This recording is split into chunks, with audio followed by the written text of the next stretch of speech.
നമസ്കാരം. Public relations പരിപാടികളിൽ സർക്കാരിന് കോടതികളിൽ നിന്ന് തല്ലും തലോടലും ലഭിച്ച ദിവസമാണിന്ന്. നവകേരള സർവേ തടഞ്ഞ ഹൈക്കോടതി ഉത്തരവ് സുപ്രീം കോടതി സ്റ്റേ ചെയ്തു. അതേസമയം ജീവനക്കാർക്ക് DAയും ആനുകൂല്യങ്ങളും സംബന്ധിച്ച സന്ദേശം അയക്കുന്നത് ഹൈക്കോടതി ഇടപെട്ട് നിർത്തിച്ചു. ജീവനക്കാർ ശമ്പള സോഫ്റ്റ്വെയറിൽ നൽകിയ ഡേറ്റ ചോർന്നു എന്നാണ് പ്രഥമദൃഷ്ട്യാ മനസ്സിലാകുന്നതെന്ന് ഹൈക്കോടതി നിരീക്ഷിച്ചു. മുഖ്യമന്ത്രിയുടെ ഓഫീസിന് എങ്ങനെ ജീവനക്കാരുടെ വിവരങ്ങൾ കിട്ടിയെന്ന് കോടതി ആരായുകയും ചെയ്തു. പബ്ലിക് റിലേഷൻസിൽ എന്താണ് സംഭവിക്കുന്നത്? ചർച്ചയിൽ Shri K Arunkumar CPM, Shri Rijil Makkutty Congress, Shri Shankutty Das BJP, Shri CB Muhammad state employees union, Shri Anilkumar secretary അസോസിയേഷന്റെ ട്രഷറർ എന്നിവർ. അദ്ദേഹം ഹർജിക്കാരൻ കൂടിയാണ്. ആദ്യം ശ്രീ കെ അരുൺകുമാർ, ഇന്ന് ജസ്റ്റിസ് ബെച്ചു കുര്യൻ തോമസ് ചില ചോദ്യങ്ങൾ ചോദിച്ചു. സ്വകാര്യത മൗലികാവകാശമായുള്ള രാജ്യത്ത് വളരെ പ്രധാനപ്പെട്ട മൗലികമായ ചോദ്യങ്ങളല്ലേ അവ? മുഖ്യമന്ത്രിക്ക് ജീവനക്കാരുടെ ഡേറ്റ എവിടുന്നാണ് കിട്ടിയത് എന്ന് ചോദിച്ചു. ആരാണ് മുഖ്യമന്ത്രിയുടെ പേരിൽ മെസ്സേജ് അയച്ചിട്ടുള്ളത് ജീവനക്കാർക്ക് എന്ന് ചോദിച്ചു.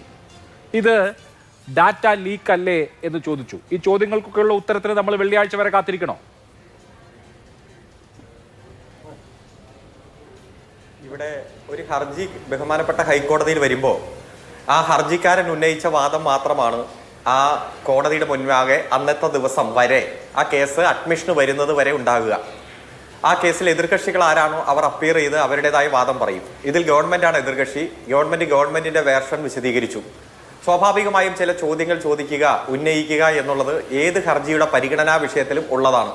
അത്തരത്തിൽ ചോദിച്ച സംശയങ്ങൾക്കൊക്കെ നിവാരണം നടത്തിയപ്പോൾ ഗവൺമെന്റ് തന്നെയാണ് പറഞ്ഞത്, വരുന്ന വെള്ളിയാഴ്ച 27-ാം തീയതി വരെ സമാന്തരമായ സെയിം മെസ്സേജുകൾ ഇതേ പോർട്ടലിലൂടെ അയക്കുന്നത് ഞങ്ങൾ അവസാനിപ്പിക്കാം, അല്ലെങ്കിൽ അയക്കാതിരിക്കാം എന്നൊരു അണ്ടർടേക്ക് ചെയ്തു എന്നല്ലാതെ ഒരു നിരോധിത ഉത്തരവോ ഇൻട്രീം ഓർഡറോ ഈ കേസിലില്ല.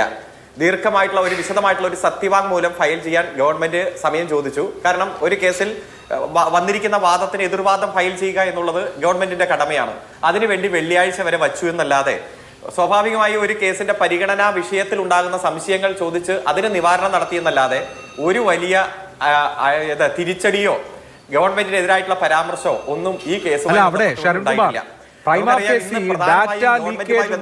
പ്രഥമ ദൃഷ്ട്യാ ഡാറ്റ ചോർച്ച ഉണ്ടായി എന്ന് ഒരു കോടതി പറയുന്നത് വളരെ ഗൗരവതരമായ കാര്യമല്ലേ? ഡാറ്റ ചോർച്ച ഇല്ലെങ്കിൽ അത് കോടതിയെ കൺവിൻസ് ചെയ്യണം. അതിനാണല്ലോ വെള്ളിയാഴ്ച സർക്കാരിനോട് അഫിഡവിറ്റ് ഫയൽ ചെയ്യാൻ പറഞ്ഞിട്ടുള്ളത്. കൺവിൻസ് ചെയ്യുമായിരിക്കും. പക്ഷേ ഈ നിമിഷം നമ്മുടെ മുമ്പിലുള്ള പ്രശ്നം എന്ന് പറയുന്നത് പ്രഥമ ദൃഷ്ട്യാ വിവര ചോരണം ഉണ്ടായിട്ടുണ്ട് എന്നുള്ള ആശങ്കയാണ്.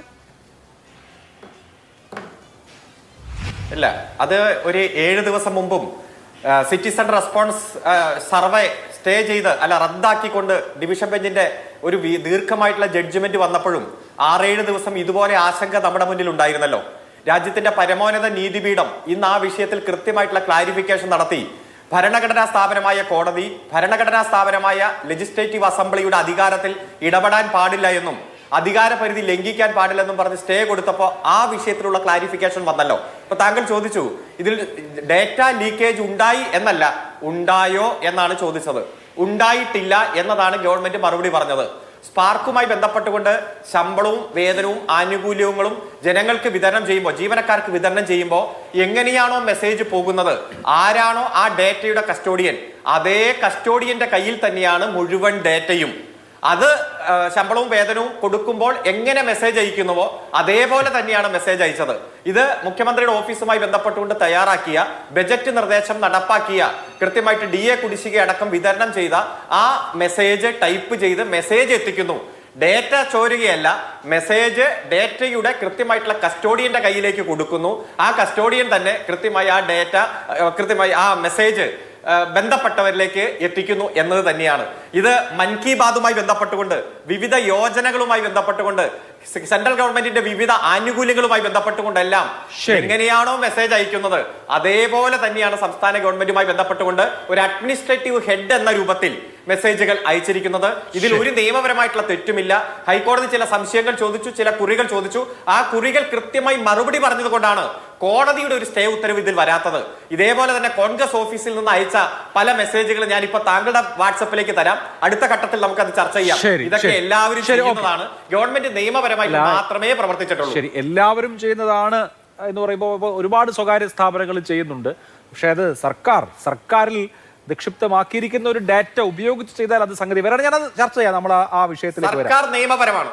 അല്ല, ഞാൻ നിയമപരമാണ്. നമുക്ക് അതിന്റെ വിശദാംശങ്ങളിലേക്ക് വരാം. അനിൽകുമാർ, താങ്കൾ ഈ കേസിലെ ഹർജിക്കാരൻ കൂടിയാണ്.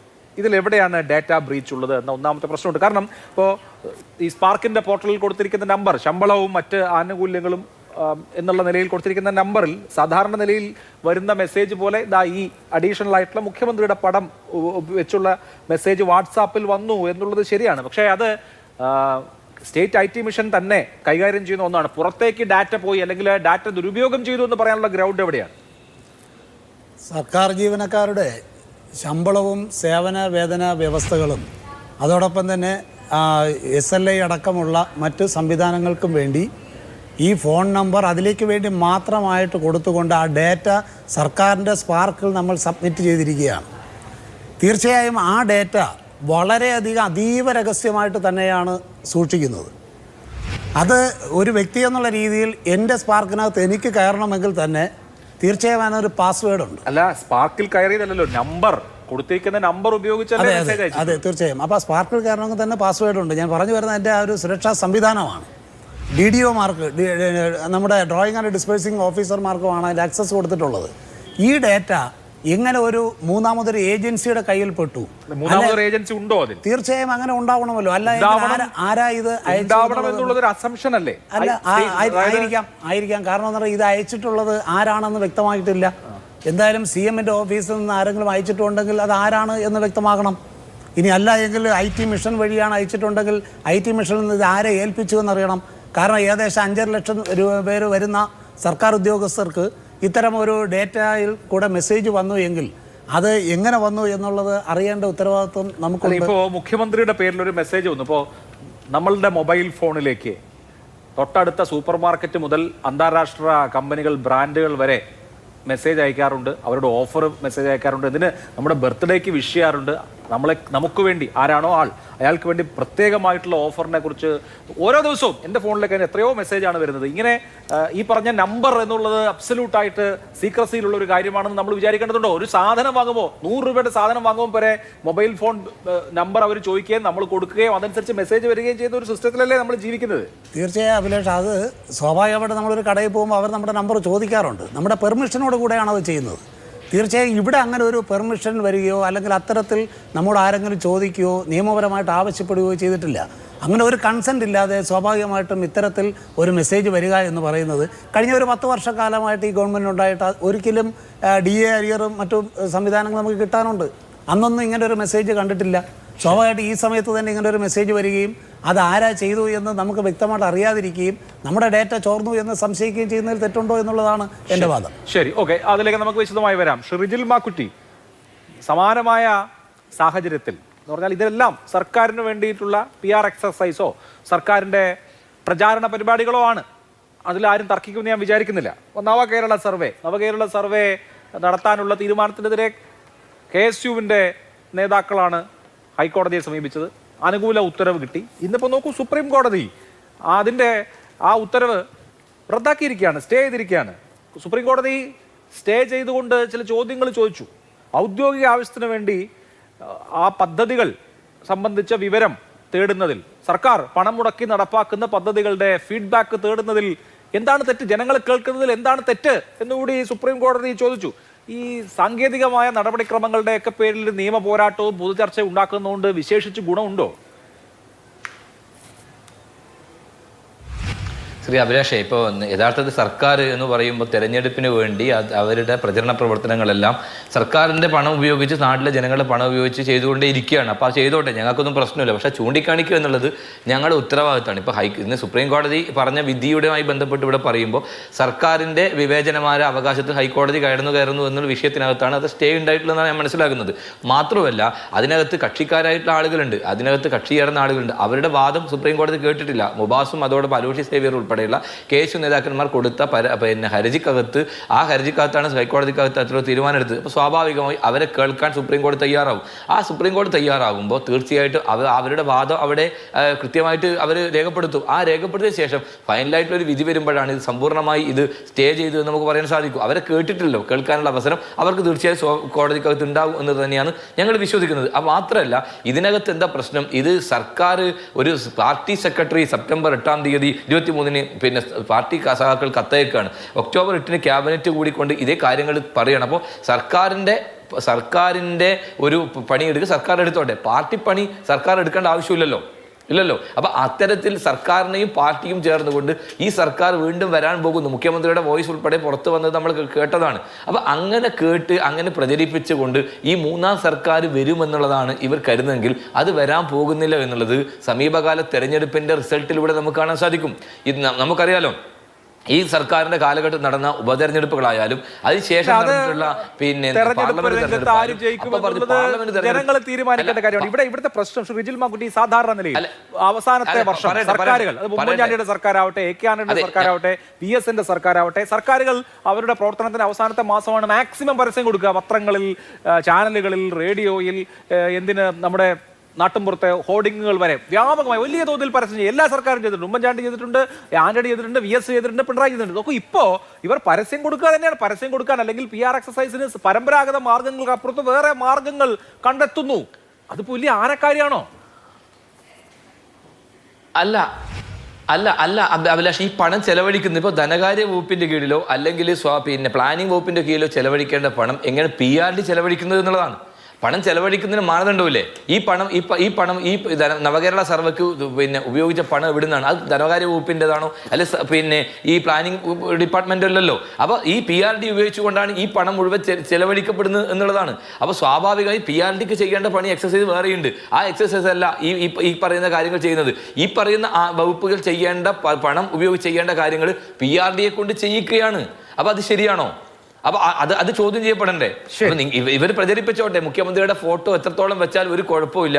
ഈ നാട്ടിനകത്ത് തെരഞ്ഞെടുപ്പ് പിന്നെ റിസൾട്ട് തെരഞ്ഞെടുപ്പ് പിന്നെ ഒരുങ്ങുന്നതിന് മുമ്പ് വ്യാപകമായി 40% പൂർത്തിയായ കെട്ടിടങ്ങൾ ഉദ്ഘാടനം ചെയ്യുന്നുണ്ട്. നമുക്കറിയാം, നിയമസഭയുടെ മുമ്പിലുള്ള MLA ഹോസ്റ്റൽ പോലും നിങ്ങൾക്കൊക്കെ കാണുന്നതല്ലേ, 40% പണി പൂർത്തിയായില്ല. കഴിഞ്ഞ ദിവസം ഞാൻ തിരുവനന്തപുരത്ത് പോയപ്പോൾ കണ്ടിരുന്നു. അത് ഇന്ന് ഉദ്ഘാടനം ചെയ്തിരിക്കുകയാണ്. എല്ലാ സ്ഥലത്തും പദ്ധതി പൂർത്തിയാകാത്ത ബിൽഡിങ്ങുകൾ പൂർത്തിയാകാത്ത കത്രിക വെച്ചുകൊണ്ടിരിക്കുക. ജനങ്ങളുടെ സാധാരണക്കാർ രോഗികളുടെ വയറ്റിൽ മാത്രമല്ല കത്രിക വെക്കുന്നത്, പിന്നെ അവസാനത്തെ വർഷം ഗവൺമെന്റുകൾ പൊതുവെ ചെയ്യുന്നതാണ് എന്നാണ് എന്റെ ഒരു പക്ഷം അക്കാര്യത്തിൽ കേട്ടോ. നമ്മള് ഇപ്പോ കണ്ണൂരല്ലേ റിജിലിരിക്കുന്നത്, ഉമ്മൻചാണ്ടി കണ്ണൂർ വിമാനത്താവളം ഉദ്ഘാടനം ചെയ്തപ്പോ വിമാനം ഇറങ്ങാൻ പറ്റുന്നതാണോ ഉദ്ഘാടനം ചെയ്തത്?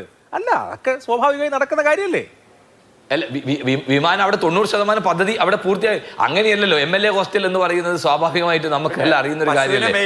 അവിടെയൊക്കെ ചെയ്തോട്ടെ, ഞങ്ങൾക്ക് അതൊന്നും പ്രശ്നമല്ല. പക്ഷേ ഈ അല്ല, ശരിയാണ്, MLA ഹോസ്റ്റലിന്റെ പണിയൊന്നും പൂർത്തിയായിട്ടില്ല. നടത്തിയാൽ പോലും സർക്കാരിന് അനുകൂലമാകുന്ന ഒരു ജനവിധി ഉണ്ടാവില്ല എന്ന് ഞങ്ങൾക്ക് ബോധ്യമുണ്ട്. അതുകൊണ്ട് ഞങ്ങളോട് പറഞ്ഞതിന്റെ ഭാഗമായി ജനങ്ങൾ ഞങ്ങളെ അംഗീകരിച്ചിട്ടുണ്ട്. ഇനി ഇവർ എത്ര ഓഡിയൻസ് വെച്ചാലും എത്ര പ്രചരണം നടത്തിയാലും ഞങ്ങൾക്കൊരു ഭയമില്ല. പക്ഷെ സർക്കാരിന്റെ പണം ഇങ്ങനെ ദുർവിനിയോഗം ചെയ്യുമ്പോൾ അത് ചോദ്യം ചെയ്യാൻ പാടില്ല എന്ന് പറയുന്നത് ശരിയല്ല. സ്വാഭാവികമായിട്ട് ഞങ്ങൾ ചോദ്യം ചെയ്തിട്ടുണ്ട്, ഹൈക്കോടതി ചോദ്യം ചെയ്തിട്ടുണ്ട്. ആ ചോദ്യം ചെയ്തത് ഇനി സുപ്രീം കോടതിക്കകത്ത് വരുമ്പോൾ സുപ്രീം കോടതി, ഞാൻ പറഞ്ഞല്ലോ നേരത്തെ, വാദം കേൾക്കാൻ ഞങ്ങളുടെ വാദം കേൾക്കാതെയാണ് വിധി പറഞ്ഞെങ്കിൽ ആ വാദം കേൾപ്പിക്കാൻ അങ്ങനെ വരുമ്പല്ലേ ഫൈനൽ വിധി പറയും. മാത്രമല്ല ഒറ്റക്കാര്യം ഇപ്പൊ കോടതി പോലും നിരീക്ഷിക്കുന്നതാണ്. ഇന്ന് ശബരിമലയുമായി ബന്ധപ്പെട്ട് സുപ്രീം കോടതി പറഞ്ഞു, ഇനി ശബരിമല വല്ലതും ബാക്കിയുണ്ടോ എന്ന് ചോദിക്കുകയാണ്. സുപ്രീം കോടതി പോലും ട്രോളാണ്. ആരെ ട്രോളുന്നത്? ഇവരല്ലേ ഭരിക്കുന്നത്. സ്വർണം കട്ടത് ആരപ്പാന്ന് ചോദിക്കുന്നത് ഞങ്ങൾക്കെതിരെ പറയും. സുപ്രീം കോടതി പറയോ? ആ സ്വർണം പോലും കട്ട ആളുകൾ ഇവരാണെന്ന് കോടതിക്ക് പോലും ബോധ്യപ്പെട്ടിരിക്കുകയാണ് ഇവിടെ മുന്നോട്ട് പോകുന്നത്. ശരി, വിഷയം മാറ്റല്ലേ, ഞാൻ വരാം. ശ്രീ ശങ്കുട്ടിദാസ്, ജീവനക്കാർക്ക് ഞാൻ കോടതി വിധിയുമായി ബന്ധപ്പെട്ട് ഇന്ന് വന്ന പറഞ്ഞു മാത്രമേ ഉള്ളൂ. ശരി ശ്രീ ശങ്കുട്ടിദാസ്, ഇപ്പോ മുഖ്യമന്ത്രിയുടെ പേരിൽ ജീവനക്കാർക്ക് മെസ്സേജ് പോയി. അവരുടെ വാഗ്ദാനങ്ങൾ നടപ്പാക്കുന്നതുമായി ബന്ധപ്പെട്ട് ശമ്പളത്തിന്റെ DA-യുടെ ഒക്കെ കാര്യം പറഞ്ഞുകൊണ്ട് മെസ്സേജ് പോയി. അതൊരു അപാകമുണ്ട്, അങ്ങനെ മെസ്സേജ് അയക്കാൻ പാടില്ല എന്ന് താങ്കൾക്ക് പക്ഷമുണ്ടോ? അതല്ലല്ലോ ഇവിടുത്തെ യഥാർത്ഥത്തിലുള്ള പ്രശ്നം. നോക്കൂ, എനിക്ക് തോന്നുന്നു ഈ ചർച്ച ശരിയായിട്ടുള്ള ദിശയിലല്ല മുന്നോട്ട് പോകുന്നത്. യഥാർത്ഥത്തിൽ ഇവിടെ ചർച്ച ചെയ്യപ്പെടേണ്ട ഏറ്റവും ഗൗരവതരമായിട്ടുള്ള വിഷയത്തിലേക്ക് നമ്മുടെ സംവാദം എത്തുന്നതേ ഇല്ല എന്നുള്ളതാണ്. ഇവിടെ നോക്കൂ, മുഖ്യമന്ത്രിയുടെ പേരിൽ സാധാരണ ആളുകൾക്ക് മെസ്സേജ് വന്നതല്ല ഇവിടുത്തെ പ്രശ്നം. അത് എല്ലാ സർക്കാരുകളും ചെയ്യാറുണ്ട്, എല്ലാ രാഷ്ട്രീയ പാർട്ടികളും ചെയ്യാറുണ്ട്. അതൊരു ബ്രോഡർ സിറ്റിസൺ ഔട്ട്റീച്ചിന്റെ ഭാഗമായി ചെയ്യുന്നതാണ്. അത് ഈ വോളണ്ടറി ആയിട്ടുള്ള ഡാറ്റാബേസുകളിൽ നിന്ന് കളക്ട് ചെയ്യുന്ന ഇൻഫർമേഷൻ വെച്ചുകൊണ്ട് എല്ലാവരും ചെയ്യുന്നതാണ്. അതല്ല ഇവിടുത്തെ പ്രശ്നം. ഈ ഡാറ്റ എവിടെ നിന്ന് സോഴ്സ് ചെയ്തു എന്നുള്ളതാണ് ഇവിടുത്തെ പ്രശ്നം. ഇത് സ്പാർക്ക് എന്ന് പറയുന്ന ഈ service and payroll administrative repository of Kerala എന്ന് പറയുന്ന സർക്കാർ ജീവനക്കാർ അഫിഡവിറ്റിന്റെ മേലെ സത്യവാങ്മൂലം വെച്ച് ഈ വിവരം മറ്റെവിടെയും ഉപയോഗിക്കില്ല എന്നുള്ള സത്യവാങ്മൂലത്തിന്റെ അടിസ്ഥാനത്തിൽ സർക്കാരിന് വിശ്വസിച്ച് കൊടുക്കുന്ന പേഴ്സണൽ ആൻഡ് പ്രൈവറ്റ് ആയിട്ടുള്ള ഡാറ്റയാണത്. ആ ഡാറ്റയുടെ സ്വഭാവം എന്താണ്? അത് മാൻഡേറ്ററി ഡാറ്റയാണ്. അത് കൊടുക്കാണ്ടിരിക്കാൻ അവർക്ക് നിവൃത്തിയില്ല. അത് പർപ്പസ് ലിമിറ്റഡ് ഡാറ്റയാണ്. ഇന്ന കാര്യത്തിന് വേണ്ടി മാത്രമേ ഉപയോഗിക്കുള്ളൂ എന്ന് പറഞ്ഞുകൊണ്ട് കൊടുക്കുന്ന ഡാറ്റയാണ്. അത് റെസ്ട്രിക്റ്റഡ് എംപ്ലോയി ഡാറ്റയാണ്. ഈ ഉദ്യോഗസ്ഥരുടെ സർവീസ് കാര്യങ്ങളുമായി ബന്ധപ്പെട്ടല്ലാതെ മറ്റൊരു തരത്തിലും ഉപയോഗിക്കാൻ പാടാത്ത ഡാറ്റയാണ്. അങ്ങനത്തെ ഡാറ്റ സത്യവാങ്മൂലത്തെയൊക്കെ അവഗണിച്ചുകൊണ്ട് സർക്കാർ പ്രചരണത്തിന് വേണ്ടി എടുക്കുന്നു എന്നുള്ളതാണ് ഇവിടുത്തെ ഡാറ്റ ബ്രീച്ചാണ് ഇവിടുത്തെ പ്രശ്നം. സർക്കാരിന്റെ ഏജൻസികൾ തന്നെയാണല്ലോ ഇത് കൈകാര്യം ചെയ്തത്. ഇവർക്ക് മെസ്സേജ് അയക്കുന്ന ആൾ തന്നെയാണല്ലോ ഇപ്പോൾ ഇതിന്റെ കസ്റ്റോഡിയൻ എന്ന് പറയുന്നത് അസംബന്ധമാണ്. സാധാരണഗതിയിൽ സർക്കാർ ജീവനക്കാർക്ക് ശമ്പളം കിട്ടുമ്പോൾ അവർക്ക് CMOന്റെ വാട്സാപ്പിൽ നിന്നല്ല നിങ്ങളുടെ ശമ്പളം ക്രെഡിറ്റ് ആയിട്ടുണ്ട് അല്ലെങ്കിൽ നിങ്ങളുടെ പെൻഷൻ ഇത്ര ദിവസം കളക്ട് ചെയ്യണമെന്ന് പറയാറുള്ളത്. അപ്പോൾ ഏജൻസി മാറി. ഇത് മൂന്ന് ഏജൻസിയാണ്. ഈ സ്പാർക്ക് കൈകാര്യം ചെയ്യുന്നത് ഫിനാൻസ് ഡിപ്പാർട്ട്മെന്റിന്റെ കീഴിലാണ്. ഈ കേരള സ്റ്റേറ്റ് IT മിഷൻ ആണെങ്കിൽ അത് ഡിപ്പാർട്ട്മെന്റ് ഓഫ് ഇലക്ട്രോണിക്സ് ആൻഡ് ITയുടെ കീഴിലാണ്. CMO കേരള എന്ന് പറയുന്ന വാട്സ്ആപ്പ് ഗ്രൂപ്പിന്റെ നിയന്ത്രണം എനിക്ക് തോന്നുന്നു CMO കേരളയുടെ കീഴിൽ തന്നെയായിരിക്കണം. ഇവിടുത്തെ പ്രശ്നം എന്താണ്? ഇവിടെ സ്പാർക്കിലുള്ള data Kerala state IT mission എന്ന് പറയുന്ന ഉപാധിയെ കൊണ്ട് എക്സ്ട്രാക്ട് ചെയ്യിച്ച് ആ ഡാറ്റയെ പ്രോസസ്സ് ചെയ്തിട്ട് അത് CMO കേരളയുടെ വാട്സപ്പ് വഴി അയച്ചു എന്നുള്ളതാണ്. ഇത് മൂന്നും സർക്കാർ ഏജൻസികൾ തന്നെയാണ് എന്നുള്ളതുകൊണ്ട് അത് ഡാറ്റ ബ്രീച്ച് അല്ലാണ്ടേ ആവുന്നില്ല. ഒരു ഉദാഹരണത്തിന് ഞാൻ പറയാം. ഞാനിപ്പോൾ നാളെ എനിക്ക് ഒരു വീട് വെക്കാൻ വേണ്ടിയിട്ട് എൻ്റെ 10 സെന്റ് സ്ഥലം തരം മാറ്റാൻ വേണ്ടിയിട്ട് പഞ്ചായത്തിലൊരു അപേക്ഷ കൊടുക്കുന്നു എന്ന് വിചാരിക്കുക. അതിൻ്റെ അടുത്ത ദിവസം എനിക്ക് KSFIന്ന് ഒരു മെസ്സേജ് വരികയാണ്, 10 സെന്റിൽ ആകർഷകമായിട്ടുള്ള വീട് വെക്കാൻ വേണ്ടി 25 ലക്ഷത്തിൻ്റെ ലോൺ തരാൻ ഞങ്ങൾ തയ്യാറാണെന്നുകൊണ്ട് മെസ്സേജ് വന്നാൽ അത് ഡാറ്റ ബ്രീച്ചാണ്. കാരണം ഈ പഞ്ചായത്തിൽ ഈ പറയുന്ന അപേക്ഷ കൊടുക്കുന്ന സമയത്ത് KSFIക്കാർ ഇത് അറിയണമെന്ന് ഞാൻ ആഗ്രഹിച്ചിട്ടില്ല. ഇത് പർപ്പസ് ലിമിറ്റഡ് ആയിട്ടുള്ള ഡാറ്റയാണ്. നമ്മുടെ രാജ്യത്ത് നിലനിൽക്കുന്ന പ്രൈവസി നിയമത്തിന്റെ അടിസ്ഥാനപരമായിട്ടുള്ള തത്വം എന്താണ്? It is a consent heavy law. അതുമായി ബന്ധപ്പെട്ട് പറയുന്നുണ്ട്. ശംഖു, ഒറ്റ കാര്യം, ഇപ്പൊ 2024 തെരഞ്ഞെടുപ്പിന് മുമ്പ് ഇവൻ തെരഞ്ഞെടുപ്പ് പ്രഖ്യാപിച്ചതിന് ശേഷവും വികസിത ഭാരത് സന്ദേശം പ്രധാനമന്ത്രിയുടെ പേരിൽ ഇതിപ്പോ പിണറായി വിജയന്റെ അഭ്യർത്ഥനയുടെ രൂപത്തിലാണെങ്കിൽ അന്ന് നരേന്ദ്രമോദിയുടെ അഭ്യർത്ഥനയുടെ രൂപത്തിൽ മെസ്സേജുകൾ വന്നല്ലോ. അതെല്ലാം സർക്കാരിന് ഇങ്ങനെ മെസ്സേജ് അയക്കാൻ വേണ്ടിയിട്ട് പൗരന്മാർ കൺസെന്റ് കൊടുത്തിട്ട് അയച്ചതാണോ? ഞാൻ പറഞ്ഞ അല്ലല്ലോ. എങ്ങനെയാണ് ആ ഡേറ്റ്? അതായത് ഇപ്പോ എനിക്ക് അല്ലെങ്കിൽ അനിൽകുമാറിന് അല്ലെങ്കിൽ അരുൺകുമാറിനൊക്കെ പ്രധാനമന്ത്രിയുടെ കത്ത് വരുന്നത് നമ്മുടെ നമ്പർ എവിടെ നിന്നാണ് കേന്ദ്ര സർക്കാർ സോഴ്സ് ചെയ്ത് ഇങ്ങനെ മെസ്സേജ് അയക്കാൻ? ഇവിടെയും ബാധകല്ലേ അത്? ശരി, ഞാൻ അതിന് ഉത്തരം പറഞ്ഞു കഴിഞ്ഞാൽ ഞാൻ പറഞ്ഞു തുടങ്ങിയിട്ടുള്ള കാര്യം മുഴുമിപ്പിക്കാൻ അങ്ങ് സമ്മതിക്കുമല്ലോ. ഈ ചോദ്യം അങ്ങ് അല്ലെങ്കിൽ ഉത്തരം വേണം. അല്ല, ആദ്യം ഞാൻ ഇതിന്റെ കൂടെ ഉത്തരം പറയാം. ഇപ്പോ 2024 വികസിത് ഭാരത് സമ്പർക്കിന്റെ ഭാഗമായിട്ട് പ്രധാനമന്ത്രിയുടെ വാട്സ്ആപ്പ് ഗ്രൂപ്പിൽ നിന്ന് എല്ലാവർക്കും വാട്സ്ആപ്പ് മെസ്സേജ് വന്നിരുന്നു. അതും ഇതും തമ്മിലുള്ള വ്യത്യാസം എന്താണ്? അവിടെ ഉപയോഗിച്ചിട്ടുള്ളത് ഒരു ബ്രോഡർ സിറ്റിസൺ ഔട്ട്റീച്ച് ആണ്. അതായത് ടാർഗറ്റഡ് ഓഡിയൻസിന് വേണ്ടിയിട്ടല്ല. ഇപ്പൊ സർക്കാർ ജീവനക്കാരുടെ വിവരങ്ങൾ എടുത്തുകൊണ്ട് സർക്കാർ ജീവനക്കാർക്ക് മെസ്സേജ് അയക്കുക, കർഷകരുടെ വിവരങ്ങൾ എടുത്തുകൊണ്ട് കർഷകർക്ക് മെസ്സേജ് അയക്കുക, വ്യവസായികളുടെ വിവരങ്ങൾ എടുത്തുകൊണ്ട് വ്യവസായികൾക്ക് മെസ്സേജ് അയക്കുക. അതല്ല ചെയ്തത്. ടാർഗറ്റ് ഓഡിയൻസ് അല്ല ചെയ്തത്. എന്താ ചെയ്തത്? ബ്രോഡർ ആയിട്ടുള്ള സിറ്റിസൺ ഔട്ട്റീച്ചിന്റെ ഭാഗമായിട്ട് പ്രധാനമന്ത്രിയുടെ ഒരു കത്ത് എല്ലാവർക്കും അയക്കുകയാണ് ചെയ്തത്. അവിടെ റെസ്ട്രിക്റ്റഡ് ഡാറ്റ ഉപയോഗിച്ചിട്ടില്ല. അതുപോലെ തന്നെ പബ്ലിക്ലി അവൈലബിൾ ആൻഡ് വോളണ്ടറി ഡാറ്റാബേസിൽ നിന്ന് സോഴ്സ് ചെയ്തിട്ടുള്ള വിവരങ്ങളാണ് ഉപയോഗിച്ചിട്ടുള്ളത്. അതല്ല ഇവിടുത്തെ പ്രശ്നം. നിങ്ങൾ ഇടപെടാതിരിക്കും സാർ, ഞാനൊന്ന് സംസാരിച്ച് മുഴുവനാകട്ടെ. നിങ്ങൾ പറയുന്നത് മുഴുവൻ ഞാൻ കേട്ടല്ലോ.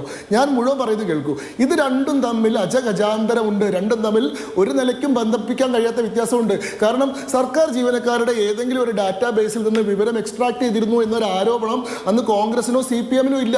അതുമായി ബന്ധപ്പെട്ട് ഒരു കോടതിയിലും ഒരു കേസും നടന്നിട്ടില്ല. എന്നാൽ ഇവിടെയുള്ള പ്രശ്നം എന്താ? ഇത് സ്പാർക്കിൽ നിന്നാണ് ഈ വിവരം എടുത്തിട്ടുള്ളത് എന്നുള്ളതാണ്. സ്പാർക്കിൽ എന്തൊക്കെ വിവരമുണ്ട്? സ്പാർക്കിലുള്ളത് ഒരാളുടെ കോൺടാക്ട് നമ്പർ മാത്രമല്ല, അയാളുടെ സർവീസുമായി ബന്ധപ്പെട്ട എല്ലാ വിവരങ്ങളും വിവരങ്ങളുണ്ട്, അയാളുടെ കുടുംബാംഗങ്ങളുടെ എല്ലാ വിവരങ്ങളും ഉണ്ട്. അതേപോലെ തന്നെ മെഡിസെപ്പ് പോലെയുള്ള ഇൻഷുറൻസുമായി ബന്ധപ്പെട്ട് ഇവരുടെ രോഗത്തിൻ്റെ, ആരോഗ്യത്തിൻ്റെ, ചികിത്സയുടെ, ഉപയോഗിക്കുന്ന മരുന്നുകളുടെ, അയാളുടെ സർവീസിലുള്ള മറ്റു കാര്യങ്ങളുടെ എല്ലാ വിവരങ്ങളുണ്ട്. അത്രയും സെൻസിറ്റീവ് ഡാറ്റയിൽ നിന്നാണ് ഇത് എക്സ്ട്രാക്ട് ചെയ്തത്. ഇത് എത്തരത്തിലാണ് പ്രോസസ്സ് ചെയ്തതെന്നാണ് പ്രശ്നം. അപ്പം ഞാൻ പറഞ്ഞു വന്ന പോയിന്റ് ഞാൻ മുഴുപ്പിക്കാം. ഇവിടെ 5 പ്രധാനമായിട്ടുള്ള കാര്യങ്ങളുണ്ട്. ഇവിടെ പ്രഥമ ദൃഷ്ട്യാ തന്നെ നിയമലംഘനമുണ്ട്. അതുകൊണ്ടാണ് ബഹുമാനപ്പെട്ട ഹൈക്കോടതി ഇത് അടിയന്തരമായിട്ട് നിർത്തിവെക്കണം എന്ന് പറഞ്ഞത്. ഓർഡർ ഇറക്കിയിട്ടില്ല, ഓറലി ഡയറക്റ്റ് ചെയ്തിട്ടുണ്ട്. എന്താണ്? ഒന്ന്, ആർട്ടിക്കിൾ 21 വയലേഷൻ, ഭരണഘടനാ ലംഘനമുണ്ട്. റൈറ്റ് ടു പ്രൈവസി എന്ന് പറയുന്ന ഭരണഘടനാപരമായിട്ടുള്ള അവകാശത്തെ, കൺസെന്റ് ആണ് ഇവിടുത്തെ ഏറ്റവും പ്രധാനപ്പെട്ട കാര്യം. ഞാൻ കൊടുക്കുന്ന ഡാറ്റ എവിടെ ഉപയോഗിക്കണം എന്നുള്ളത് എൻ്റെ തീരുമാനമാണ്. എനിക്കിഷ്ടമല്ലാത്തൊരു സ്ഥലത്ത് അത് ഉപയോഗിക്കുന്നത്, നിങ്ങളുടെ ആവശ്യപ്രകാരം അത് ഉപയോഗിക്കുന്നത് ഭരണഘടനാ ലംഘനമാണ്. 2, ഇവിടെ നിലനിൽക്കുന്ന സ്റ്റാറ്റ്യൂട്ടിന്റെ വയലേഷനാണ്. ഇവിടെ digital personal data protection act of 2023 എന്ന് പറയുന്ന ഒരു നിയമമുണ്ട്. ആ നിയമപ്രകാരം ഒരാൾ എന്ത് കാര്യത്തിന് വേണ്ടിയിട്ടാണോ ഒരു ഡാറ്റ കൊടുക്കുന്നത് ആ കാര്യത്തിന് അത് ഉപയോഗിക്കാവൂ. അതല്ലാത്തൊരു കാര്യത്തിന് ഉപയോഗിക്കണമെങ്കിൽ ഒരു അടുത്ത് പ്രയർ കൺസെന്റ് മേടിച്ചിരിക്കണം, മുൻകൂർ അനുമതി മേടിച്ചിരിക്കണം എന്ന പ്രൊവിഷൻ ഉണ്ട്. അത് വയലേറ്റ് ചെയ്തു. നിലനിൽക്കുന്ന സുപ്രീം കോടതി വിധികളും ഹൈക്കോടതി വിധികളും വയലേറ്റ് ചെയ്തു. സുപ്രീം കോടതിയുടെ 2017 പുട്ടുസ്വാമി ജഡ്ജ്മെന്റ്, അതേപോലെ തന്നെ ബഹുമാനപ്പെട്ട കേരള ഹൈക്കോടതിയുടെ 2020 സ്പ്രിംഗ്ലർ ജഡ്ജ്മെന്റ്, സ്പ്രിംഗ്ലർ കേസിലെ വിധിയിൽ ബഹുമാനപ്പെട്ട ഹൈക്കോടതി പറഞ്ഞു ഒരാളുടെ ഡാറ്റ എന്ത് ആവശ്യത്തിന് ഉപയോഗിക്കുന്നതിന് മുമ്പ് അവരുടെ കൺസെന്റ് മേടിച്ചിട്ടാണെന്ന് പറഞ്ഞു. അപ്പോൾ നിയമപരമായിട്ടുള്ള ലംഘനമുണ്ട്, ധാർമ്മികമായിട്ടുള്ള പ്രശ്നമുണ്ട്. കാരണം ഈ വിവരം ഉപയോഗിക്കുന്ന സർക്കാരിന്റെ പരിപാടികൾ പൊതുസമൂഹത്തെ അറിയിക്കാൻ വേണ്ടിയിട്ടല്ല, സർക്കാരിനെ നയിക്കുന്ന പാർട്ടിയുടെ നായകന്റെ തെരഞ്ഞെടുപ്പ് പ്രചരണത്തിന് വേണ്ടിയിട്ടാണ്. ധാർമ്മികമായിട്ടുള്ള പ്രശ്നമുണ്ട്, വിശ്വാസലംഘനത്തിന്റെ പ്രശ്നമുണ്ട്. ഒരാൾ സത്യവാങ്മൂലത്തിന്റെ അടിസ്ഥാനത്തിൽ ഞാൻ എൻ്റെ സർവീസ് കാര്യങ്ങൾക്ക് വേണ്ടി മാത്രം തരുന്ന വിവരം വേറെ എവിടെയും ഉപയോഗിക്കില്ല എന്നുള്ള ഉത്തമ ബോധ്യത്തോടു കൂടി ഞാൻ തരുന്നു എന്ന് പറഞ്ഞിട്ടുള്ള വിവരം നിങ്ങൾ നിങ്ങളുടെ ആവശ്യത്തിന് വേണ്ടി ദുരുപയോഗം ചെയ്യുമ്പോൾ അതിൽ ധാർമ്മികമായിട്ടുള്ള പ്രശ്നമുണ്ട്. ഏറ്റവും വലിയ പ്രശ്നം, ഏറ്റവും ഗൗരവമുള്ള പ്രശ്നം, ഈ ഡാറ്റ മിസ്യൂസ് ചെയ്യപ്പെടുമോ? അതായത് ഇത് ഈ പറയുന്ന സ്പാർക്കിൽ നിന്ന് IT മിഷൻ എക്സ്ട്രാക്ട് ചെയ്ത് മുഖ്യമന്ത്രിയുടെ CMOയുടെ വാട്സപ്പ് ഏജൻസികൾക്ക് കൊടുക്കുന്നതിനിടയിൽ മറ്റാർക്കൊക്കെ ഇത് കിട്ടിയിട്ടുണ്ട്? ഈ ഡാറ്റ ഏത് തരത്തിലായിരിക്കും ഇനി ഉപയോഗിക്കപ്പെടുന്നത്? ഇത് ഏത് രീതിയിലാണ് ഇനിയുള്ള സ്വകാര്യ ഏജൻസികളോ അല്ലെങ്കിൽ മറ്റ് പ്രൈവറ്റ് പാർട്ടികളോ ഈ ഡാറ്റയെ പ്രോസസ് ചെയ്യാനും അത് ഉപയോഗിക്കാനും പോകുന്നത്? അത് ഏറ്റവും വലിയ, ഏറ്റവും ഗൗരവതരമായിട്ടുള്ള പ്രശ്നമാണ്. സാധ്യത ഇവിടെ ഉണ്ട് എന്നുള്ളതാണ്. ചപ്പടാച്ചി പറഞ്ഞുകൊണ്ട് ഒഴിവാക്കാൻ പറ്റില്ല. ശരി. അല്ല, അങ്ങനെ ഒരു തേർഡ് പാർട്ടി ഇവിടെ ഉണ്ടോ? ഉണ്ടെങ്കിൽ അത് ഗൗരവതരമായ ഡാറ്റ ബ്രീച്ച് ആണ്. ഇത് പ്രോസസ് ചെയ്യാനോ ഇത് ഏതെങ്കിലും തരത്തിൽ ഉപയോഗിക്കാനോ അല്ലെങ്കിൽ മെസ്സേജ് സെൻഡ് ചെയ്യാനോ ഒരു തേർഡ് പാർട്ടി ഉണ്ടെങ്കിൽ അത് ആ പോയിന്റ് കറക്റ്റാണ്. അത് സർക്കാർ ഹൈക്കോടതിയിൽ സത്യവാങ്മൂലം നൽകുമ്പോൾ നമുക്ക് മനസ്സിലാവും. ഞാൻ ആ പോയിന്റിലേക്ക് വരുന്നതിന് മുമ്പ് ശ്രീ CB മുഹമ്മദ്, ഇവിടെ ഞാൻ ശങ്കുട്ടി ദാസ് ഉന്നയിച്ച ആ വാദത്തിന്റെ തുടർച്ചയാണ് ചോദിക്കുന്നത്. സർക്കാർ ജീവനക്കാരുടെ സ്പാർക്കിലെ ഡാറ്റ എന്ന് പറയുന്നത് റെസ്ട്രിക്റ്റഡ് ഡാറ്റയാണ്. ഞാൻ അതിനോട് യോജിക്കുന്നു.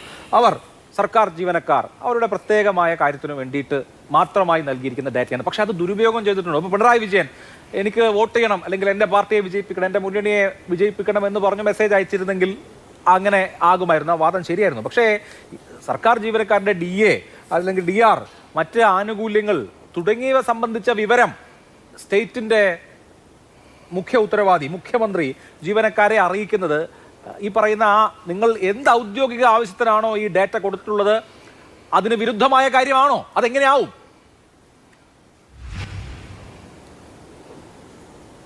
അഭിലാഷ്, ഒരു 2 കാര്യങ്ങൾ പറഞ്ഞിട്ട് ഞാൻ അതിലേക്ക് വരാം. അതായത് ഈ സ്വകാര്യത എന്ന് പറയുന്നത് പൗരൻ്റെ മൗലിക അവകാശമാണെന്ന് ഭരണഘടനയുടെ ആർട്ടിക്കിൾ 21 പറയുന്നുണ്ട്. അതിൽ പലപ്പോഴും ലംഘനം ഉണ്ടായിട്ടുണ്ട്. 2018 നമ്മുടെ ആധാർ വിവരങ്ങൾ ചോർന്നിട്ടുണ്ട്. 2023 ICMRൻ്റെ ഡാറ്റാ സ്റ്റോർ എന്ന് പറഞ്ഞിട്ട് വലിയ 81.5 കോടി ജനങ്ങളുടെ വിവരങ്ങൾ ചോർന്നതായിട്ടൊരു വിഷയം ഉയർന്നു വന്നിട്ടുണ്ട്. എയിംസിലെ രോഗികളുടെ 44 കോടിയോളം എയിംസിലെ രോഗികളായിരുന്ന വളരെ VIPs ആയിട്ടുള്ള ആളുകളുടെ വരെ ഡേറ്റാസ് 2022 ചോർന്നതായിട്ടുള്ള വാർത്തകളൊക്കെ ഉയർന്നു വന്നു. അതൊക്കെ ഡാർക്ക് വെബിൽ അതൊക്കെ കച്ചവടത്തിനായിട്ട് ഇരുന്നു എന്നുള്ള വാർത്തകൾ വരെ നമ്മൾ കേട്ടിട്ടുണ്ട്. ഇതിൻ്റെയൊക്കെ അടിസ്ഥാനത്തിലാണ് 2023 ഡേറ്റാ സുരക്ഷയ്ക്ക് വേണ്ടി കുറച്ചുകൂടെ കർശനമായ നിയമങ്ങൾ ചേർത്തുകൊണ്ട് DPDP ആക്ട് 2023 കേന്ദ്ര ഗവൺമെൻറ് നടപ്പിലാക്കിയത്. അതിൽ കർശനമായ വ്യവസ്ഥകളും ഈ ഡിജിറ്റലായിട്ടുള്ള ഡേറ്റാസ്, നമ്മുടെ വ്യക്തിപരമായ ഡേറ്റാസ് ചോരുകയാണെങ്കിലോ അതിലെന്തെങ്കിലും പ്രശ്നങ്ങൾ സംഭവിക്കുകയോ ചെയ്താൽ കനത്ത പിഴ ഉൾപ്പെടെയുള്ള ശിക്ഷകൾ ഉൾപ്പെടെ പറഞ്ഞിട്ടുള്ള നിയമങ്ങളാണ് അവിടെ. വ്യവസ്ഥകൾ പൂർണ്ണമായും നടപ്പാക്കിയിട്ടില്ല. ഇനിയും സമയമുണ്ട് അതിന്. 2026, 27 ഒക്കെ ആവും. 26 പകുതി കഴിഞ്ഞിട്ടേ ഉണ്ടാവുള്ളൂ. അല്ല, അതിൽ പറയുന്ന ഒരു സുപ്രധാന കാര്യം പറയാൻ വേണ്ടിയാണ് ഞാൻ പറഞ്ഞത്. ഏതാവശ്യത്തിനാണോ ഒരു വ്യക്തിയിൽ നിന്ന് ഡേറ്റ കളക്ട് ചെയ്യുന്നത്, ഞാൻ പറഞ്ഞു വന്ന ഒറ്റ കാര്യമാണ്, ഏതാവശ്യത്തിനാണോ ഒരു വ്യക്തിയിൽ നിന്ന് ഡേറ്റ കളക്ട് ചെയ്യുന്നത് അതിനല്ലാതെ മറ്റേതെങ്കിലും ആവശ്യങ്ങൾക്കായി അത് ഉപയോഗിച്ചിട്ടുണ്ടെങ്കിൽ ഇത് ഈ പർപ്പസ് ഓഫ് ലിമിറ്റേഷൻ ബ്രീച്ച് എന്ന് പറയുന്ന ഈ രീതിയിലേക്ക് അത് മാറുകയും അത് 50 കോടി മുതൽ 200 കോടി രൂപ വരെ നഷ്ടപരിഹാരം കൊടുക്കത്തക്ക രീതിയിൽ ശിക്ഷ കൊടുക്കുവാൻ കഴിയുന്ന തരത്തിലുള്ള വകുപ്പുകൾ വരെ ഈ DPDP ആക്ട് 2023 അത്തരമൊരു സാഹചര്യത്തിലാണ് കേരളത്തിലെ മുഖ്യമന്ത്രിയുടെ മെസ്സേജായി കേരളത്തിലെ ഓരോ ജീവനക്കാരൻ്റെയും സ്വകാര്യ ഇടമായ അവൻ്റെ വാട്സാപ്പ് നമ്പറിലേക്ക്, ഇത് TV-യിലൂടെയോ പത്രമാധ്യമങ്ങളിലൂടെയോ റേഡിയോയിലൂടെയോ അങ്ങനെയുള്ള ഏതെങ്കിലും മാധ്യമങ്ങൾ വഴി ജനങ്ങളിലേക്ക് എത്തിച്ചൊരു മെസ്സേജ് അല്ല. ഒരു വാട്സാപ്പ് നമ്പർ എന്ന് പറയുമ്പോൾ ഒരാളുടെ സ്വകാര്യ ഇടമാണ്. അത്തരം സ്വകാര്യ ഇടങ്ങളിലേക്ക് മുഖ്യമന്ത്രിയുടേതാണെങ്കിലും ആരുടേതാണെങ്കിലും ഇത്തരം മെസ്സേജുകൾ എത്തുക എന്ന് പറയുന്നത് അയാളുടെ സ്വകാര്യതയെ ലംഘിക്കുന്ന കാര്യം തന്നെയാണ്. ഇതെന്തുകൊണ്ട്, ഞാനൊരു കാര്യം കൂടി ചോദിക്കട്ടെ. ഇപ്പോൾ ഇവിടെ മറ്റുള്ള ഇതിൻ്റെ സാങ്കേതിക വശങ്ങളൊക്കെ എല്ലാവരും പറഞ്ഞപ്പോൾ ഞാൻ മറ്റൊരു കാര്യം കൂടി ചോദിക്കട്ടെ. ഈ വിവരങ്ങൾ എവിടെ നിന്നാണ്, സ്പാർക്ക് വഴിയാണോ ജീവനക്കാരിലേക്ക് എത്തിയത്? അന്നാണ് ഇപ്പോൾ ആദ്യം അരുൺകുമാർ ഇവിടെ പറഞ്ഞത്. ഏത് സംവിധാനമാണോ ഡേറ്റ സ്വീകരിച്ചത് അതേ സംവിധാനമാണ് മെസ്സേജ് അയച്ചതെന്നുമാണ് അരുൺകുമാർ ഇവിടെ ആദ്യം വാദത്തിൽ പറഞ്ഞത്. അങ്ങനെയാണോ, സ്പാർക്ക് വഴിയാണോ ഈ മെസ്സേജ് ജീവനക്കാരുടെ വാട്സാപ്പിലേക്ക് എത്തിയത്? അന്വേഷണത്തിൽ അറിയുന്നത്, പലരും പറഞ്ഞു നമ്മൾ കേട്ടതും പല മാധ്യമങ്ങളുടെ അറിയാൻ കഴിഞ്ഞതും ഇത് IT വിഭാഗത്തിൽ നിന്നാണ് ഇത് വന്നതെന്നാണ്. അങ്ങനെയാണെങ്കിൽ സ്പാർക്കിൽ നിന്ന് IT വിഭാഗത്തിലേക്ക് ഈ ഡേറ്റയുടെ ഒരു ട്രാൻസ്ഫർ നടന്നിട്ടുണ്ടാകുമല്ലോ. ഇത് വാട്സാപ്പിലേക്ക് വരുമ്പോൾ ഇത് മെറ്റയുടെ ഉൾപ്പെടെ സെർവറുകളിലേക്ക് ഒരു ഡേറ്റ ട്രാൻസ്ഫർ നടന്നിട്ടുണ്ടാകുമല്ലോ. ഇങ്ങനെയാണെങ്കിൽ ഈ ഡേറ്റ എവിടെയെങ്കിലും നഷ്ടപ്പെട്ടിട്ടുണ്ടോ, എവിടെയെങ്കിലും കൈമാറ്റം ചെയ്യപ്പെട്ടിട്ടുണ്ടോ എന്ന് പരിശോധിച്ചിട്ടുണ്ടോ? സർക്കാർ അത് പരിശോധിച്ചിട്ടുണ്ടോ? അതിനൊരു ഒരു ഡിജിറ്റൽ ലോഗ് ഉണ്ടാവും. കാരണം ആര് എപ്പോൾ എന്തിന് ഈ ഡേറ്റ എടുത്തു എന്ന് IT മിഷൻ്റെ ആണെങ്കിലും സ്പാർക്കിൽ നിന്നാണെങ്കിലും ഈ ഡേറ്റ മറ്റൊരു സ്ഥലത്തേക്ക് കൈമാറ്റം ചെയ്യപ്പെടുമ്പോൾ ഇത് ആരെ എപ്പോൾ എന്തിനെടുത്തെന്നുള്ളൊരു ഡിജിറ്റൽ ലോഗ് ഉണ്ടാകും. അത് സർക്കാർ പ്രസിദ്ധപ്പെടുത്തുമോ? ഇത് ആരുടെയൊക്കെ കൈകളിൽ ഇത് എത്തിയിട്ടുണ്ടെന്നുള്ളതിൻ്റെ ഒരു സോഷ്യൽ ഓഡിറ്റിന് ഇത് വിധേയമാക്കുമോ? ഒരു ഡിജിറ്റൽ ഓഡിറ്റിന് സർക്കാർ തയ്യാറാകുമോ? ഒന്നാമത്തെ കാര്യം അതാണ്. രണ്ടാമത്തെ വിഷയം, ഇത് ആദ്യമായിട്ടാണ് ഇത്തരം ഒരു മെസ്സേജ് വാട്സാപ്പിലേക്ക് മുഖ്യമന്ത്രിയുടെ ആണെങ്കിലും മറ്റേതെങ്കിലും ഭരണാധികാരികളുടെ ആണെങ്കിലും കയ്യിൽ നിന്ന് ഈ ജീവനക്കാരുടെയോ മറ്റുള്ള ആളുകളുടെ കൈകളിലേക്ക് ഡയറക്റ്റായിട്ട് എത്തുന്ന ആദ്യത്തെ സംഭവമാണ്. ഞാൻ 2-3 സംഭവങ്ങൾ അഭിലാഷം ഒന്ന് ഓർമ്മിച്ചിട്ട് അല്പസമയം തന്നാൽ മതി. ഇവിടെ 2018 ഓഖി ദുരന്തം ഉണ്ടായി. കേരളത്തിലെ സർക്കാർ ജീവനക്കാർ തന്നെ 192 കോടിയോളം രൂപ അന്ന് ഗവൺമെൻറ്റിന് സംഭാവന ചെയ്തു ഈ ഓഖി ദുരിതബാധിതരെ സഹായിക്കുവാനായി. ഈ ഏതെങ്കിലും ഒരു സർക്കാർ ജീവനക്കാരൻ്റെ ഫോണിലേക്ക് അന്ന് ഈ പണം സംഭാവന ചെയ്തതിന് ഒരു നന്ദി മെസ്സേജ് ഈ മുഖ്യമന്ത്രിയുടെ ഭാഗത്തുനിന്ന് ഏതെങ്കിലും മന്ത്രിമാരുടെ ഭാഗത്തുനിന്ന് ഉണ്ടായിരുന്നോ? ഉണ്ടായിട്ടില്ല. 2018 പ്രളയം വലിയ പ്രളയമായിരുന്നു. അന്ന് സാലറി ചലഞ്ചിലൂടെ 2000 കോടിക്കടുത്ത് രൂപ സർക്കാർ കളക്ട് ചെയ്യുകയുണ്ടായി. അന്ന് ദുരിതബാധിതരെ സഹായിക്കാൻ. ഓക്കെ, അന്ന് ഏതെങ്കിലും ഒരു സർക്കാർ ജീവനക്കാരന് അതിൽ നന്ദി രേഖപ്പെടുത്തിക്കൊണ്ടോ അല്ലെങ്കിൽ ഈ ഇത്ര രൂപ ലഭിച്ചു എന്ന് പറഞ്ഞതുകൊണ്ടോ ഗവൺമെൻറ്റിൻ്റെ ഒരു മെസ്സേജ് ആരുടെയെങ്കിലും വാട്സാപ്പിൽ കിട്ടിയിട്ടുണ്ടോ? അതിനുശേഷം കൊറോണ ഉണ്ടായ സന്ദർഭത്തിൽ ഇതേപോലെ തന്നെ സാലറി കട്ട് നടത്തി. ഞാനിപ്പോൾ അത് പറയാൻ കാരണം ഇന്ന് ഉത്തരവ് പുറപ്പെടുവിച്ച അതേ ജഡ്ജി തന്നെ അന്ന് സാലറി കട്ടിനെതിരായി ഒരു ജഡ്ജ്മെൻറ്റ് ഇറക്കിയിരുന്നു. അന്ന് അദ്ദേഹം പറഞ്ഞു ശമ്പളം എന്ന് പറയുന്നത് ഒരാളുടെയും ഔദാര്യമല്ല, അത് ജീവനക്കാരൻ്റെ അവകാശമാണെന്ന് അന്ന് ഇതേ ജഡ്ജ് അന്ന് കോടതിയിൽ പറയുകയും അതിനെ തുടർന്നാണ് ഗവൺമെൻറ് ഓർഡിനൻസ് ഇറക്കി അന്ന് സാലറി കട്ട് നടത്തുകയും ചെയ്തത്. അന്ന് സാലറി കട്ട് നടത്തി ശമ്പളം പിടിച്ചെടുത്ത സന്ദർഭത്തിൽ എപ്പോഴെങ്കിലും ഗവൺമെൻറ് ജീവനക്കാർക്ക് ഇത്തരമൊരു മെസ്സേജ് അയച്ചിരുന്നു? ഇപ്പോൾ അയച്ചിരിക്കുന്ന മെസ്സേജ് തന്നെ എന്താണ്? HBA ഞങ്ങൾ പുനഃസ്ഥാപിച്ചു. HBA ആരെ ഇല്ലാതാക്കിയത്? ഈ ഗവൺമെൻറ്റാണ്. 2016 വരെ ജീവനക്കാർക്ക് ഒരു ഇടവേള അത്യാവശ്യമാണ്. ഇടവേളയ്ക്ക് ശേഷം മറ്റ് അതിഥികളിലേക്ക് വരാം. ചർച്ചയിലേക്ക് വീണ്ടും ശ്രീ അരുൺകുമാർ, ഇതിന്റെ മൗലികമായ വിഷയങ്ങളിലേക്ക് നമ്മൾ വരികയാണെങ്കിൽ ഇവിടെ സൂചിപ്പിച്ചത് ചില പ്രധാനപ്പെട്ട കാര്യങ്ങളാണ്. സ്പ്രിംഗ്ലർ കേസിൽ തന്നെ കേരള ഹൈക്കോടതിയുടെ നിർദ്ദേശമുണ്ടല്ലോ, ഒരു ഔദ്യോഗിക ആവശ്യത്തിന് ഡേറ്റ നൽകുകയാണെങ്കിൽ ആ ആവശ്യത്തിന് മാത്രമേ അത് ഉപയോഗിക്കാവൂ, ഫോൺ നമ്പർ ഉൾപ്പെടെയുള്ളവ. മറ്റെന്തെങ്കിലും ആവശ്യത്തിന് ഉപയോഗിക്കണമെങ്കിൽ അതിൽ കൺസെന്റ് വേണം. ഇവിടെ ജീവനക്കാർ അവരുടെ ഔദ്യോഗിക ആവശ്യത്തിന് വേണ്ടി അവരുടെ ശമ്പളത്തിന് വേണ്ടി കൊടുത്തിട്ടുള്ള ഡാറ്റയാണ് ഇങ്ങനെ ഉപയോഗിച്ചിരിക്കുന്നത്. അവരുടെ കൺസെന്റ് ഇല്ലാതെയാണ് ഇങ്ങനെ ഒരു മെസ്സേജ് മുഖ്യമന്ത്രിയിൽ നിന്ന് വന്നിരിക്കുന്നത്. ഒന്നാമത്തെ പ്രശ്നം. രണ്ടാമത്തെ പ്രശ്നം, ഇപ്പം നമ്മൾ ഒരു കടയിൽ പോയിട്ട് റിലയൻസിന്റെ ഷോപ്പിൽ പോയിട്ട് നമ്മൾ ഷോപ്പ് ചെയ്യുമ്പോൾ നമ്പർ വേണമെങ്കിൽ കൊടുക്കാതിരിക്കാം, കൗണ്ടറിൽ നമുക്ക് ഓപ്ഷൻ ഉണ്ട്. ഇവിടെ പക്ഷേ സർക്കാർ ഉദ്യോഗസ്ഥരെ സംബന്ധിച്ച് അവർക്ക് നമ്പർ കൊടുക്കാതിരിക്കാനുള്ള ഓപ്ഷൻ ഇല്ല. നമുക്കൊരു സ്വകാര്യ സ്ഥാപനം മെസ്സേജ് അയക്കുന്നത്, ഡാറ്റ നമുക്ക് മെസ്സേജ് അയക്കുന്നത് നമ്മൾ ബില്ല് ചെയ്യുമ്പോൾ നമ്മുടെ നമ്പർ കൊടുത്തിട്ടാണ്. ഇവിടെ ഇപ്പോൾ സർക്കാർ ജീവനക്കാർ അവരുടെ നമ്പർ അവരുടെ ശമ്പളത്തിന്റെ കാര്യത്തിന് വേണ്ടി ഔദ്യോഗികമായ ഒരു സംവിധാനത്തിലേക്ക് കൊടുത്തതാണ്, ആ നമ്പറാണ് ഉപയോഗിച്ചിരിക്കുന്നത്. അപ്പോൾ ഈ തരത്തിൽ നമുക്കതിനെ സമീകരിക്കാൻ പറ്റില്ല. കൺസെന്റ് ഇല്ലാതെ സർക്കാർ ജീവനക്കാരുടെ വിവരങ്ങൾ എന്തിനുപയോഗിച്ചെന്ന ഒന്നാമത്തെ പ്രശ്നം. രണ്ടാമത്തേത്, വേറെ ഏതെങ്കിലും ഏജൻസി സാങ്കേതിക സഹായത്തിനായോ മറ്റോ ഈ ഡാറ്റാബേസ് കൈവശപ്പെടുത്തിയിട്ടുണ്ടോ അല്ലെങ്കിൽ അത് ഉപയോഗിച്ചിട്ടുണ്ടോ? സ്റ്റേറ്റ് IT മിഷനാണ് മെസ്സേജ് അയച്ചിരിക്കുന്നത് എങ്കിൽ ഈ ഡാറ്റ എക്സ്ട്രാക്ഷനിലോ അതല്ലെങ്കിൽ കൈകാര്യത്തിലോ ഏതെങ്കിലും തരത്തിലൊരു സ്വകാര്യ ഏജൻസി അല്ലെങ്കിൽ ഒരു മൂന്നാം കക്ഷി അതിൽ ഇടപെട്ടിട്ടുണ്ടോ? അത് അങ്ങനെയാണെങ്കിൽ അത് ഗുരുതരമായിട്ടുള്ള ഡാറ്റ ബ്രീച്ചിലേക്ക് പോകും. സർക്കാർ ചെന്നുപെടാൻ പോകുന്നത് ഒരു വലിയ വിഷമവൃത്തത്തിലല്ലേ? ആ ചോദ്യം ഏതായാലും നന്നായി. ഈ സ്പാർക്ക് പ്രവർത്തിക്കുന്ന എന്തിനാ? ശമ്പളം, വേതനം, പെൻഷൻ, മറ്റ് സേവന വ്യവസ്ഥകളെല്ലാം മെസ്സേജായിട്ട് സർക്കാർ ജീവനക്കാർക്ക് വരുന്നു. ശമ്പളവും വരും, പെൻഷൻ കിട്ടുന്നവരുടെ വരും, മറ്റ് സേവന വ്യവസ്ഥകൾ, ആനുകൂല്യം എല്ലാം വരും.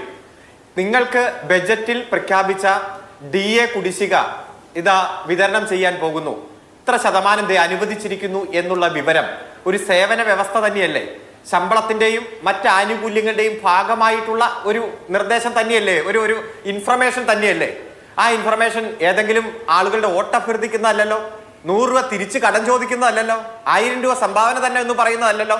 അതായത് എന്താണോ ഈ സംസ്ഥാനത്തെ രാജ്യത്തെ നിയമം, ആ നിയമവ്യവസ്ഥ തന്നെയാണ്. ഈ രാജ്യത്തെ ഒരു നിയമവും ലംഘിച്ചിട്ടില്ല, ഒരു റൂളും ലംഘിച്ചിട്ടില്ല, ഒരു കോടതികളുടെ വിധിയും ലംഘിച്ചിട്ടില്ല. രണ്ടാമത്തെ കാര്യം, ഇത് മൂന്നാമത് ആർക്കെങ്കിലും കൊടുത്തോ എന്ന അനുമാനമാണ്. ഇത്തരത്തിലുള്ള അനുമാനം കുറെ നമ്മൾ ചർച്ച ചെയ്തല്ലോ അടുത്ത ദിവസങ്ങളിലെല്ലാം. ഇന്ന് സുപ്രീം കോടതി എത്ര ക്ലാരിറ്റിയോടാണ് പറഞ്ഞത്. ഭരണഘടനാ സ്ഥാപനമായ കോടതി, ഭരണഘടനാ സ്ഥാപനം തന്നെയായ നിയമസഭയുടെ അധികാരത്തിൽ ഇടപെടാൻ പാടില്ല, ഓവർ റിച്ച് ചെയ്യരുത് എന്ന വാക്കാണ് ഉപയോഗിച്ചത്. ഇല്ലീഗാലിറ്റി, ഇറഗുലാരിറ്റി ഉണ്ടെങ്കിൽ ഇടപെടാം. അതൊന്നും ഇല്ലാത്തൊരു സാഹചര്യത്തിൽ ബജറ്റ് നിർദ്ദേശത്തിന്റെ പണം ഏത് ഡിപ്പാർട്ട്മെന്റ് വിനിയോഗിക്കണം എന്ന് തീരുമാനിക്കുന്നത് കോടതിയാണോ? കോടതിക്ക് എന്താണ് റോള്? ജുഡീഷ്യൽ ഇന്റർപ്രിട്ടേഷനും ജുഡീഷ്യൽ ഇന്റർഫറൻസ് ഒക്കെ അതാത് സമയത്ത് ചെയ്താൽ മതി. കോടതി ജുഡീഷ്യൽ ആക്ടിവിസം ഒക്കെ കയ്യിലിരുന്നാൽ മതി. നിയമസഭ എന്ന് പറഞ്ഞാൽ ജനങ്ങൾ തെരഞ്ഞെടുത്ത ജനാഭിലാഷങ്ങളുടെ പ്രതിഫലനം നടക്കുന്ന ഏറ്റവും പരമോന്നത സഭയാണ്. ആ സഭയുടെ അധികാരത്തിൽ വന്ന് ഇടപെടുക.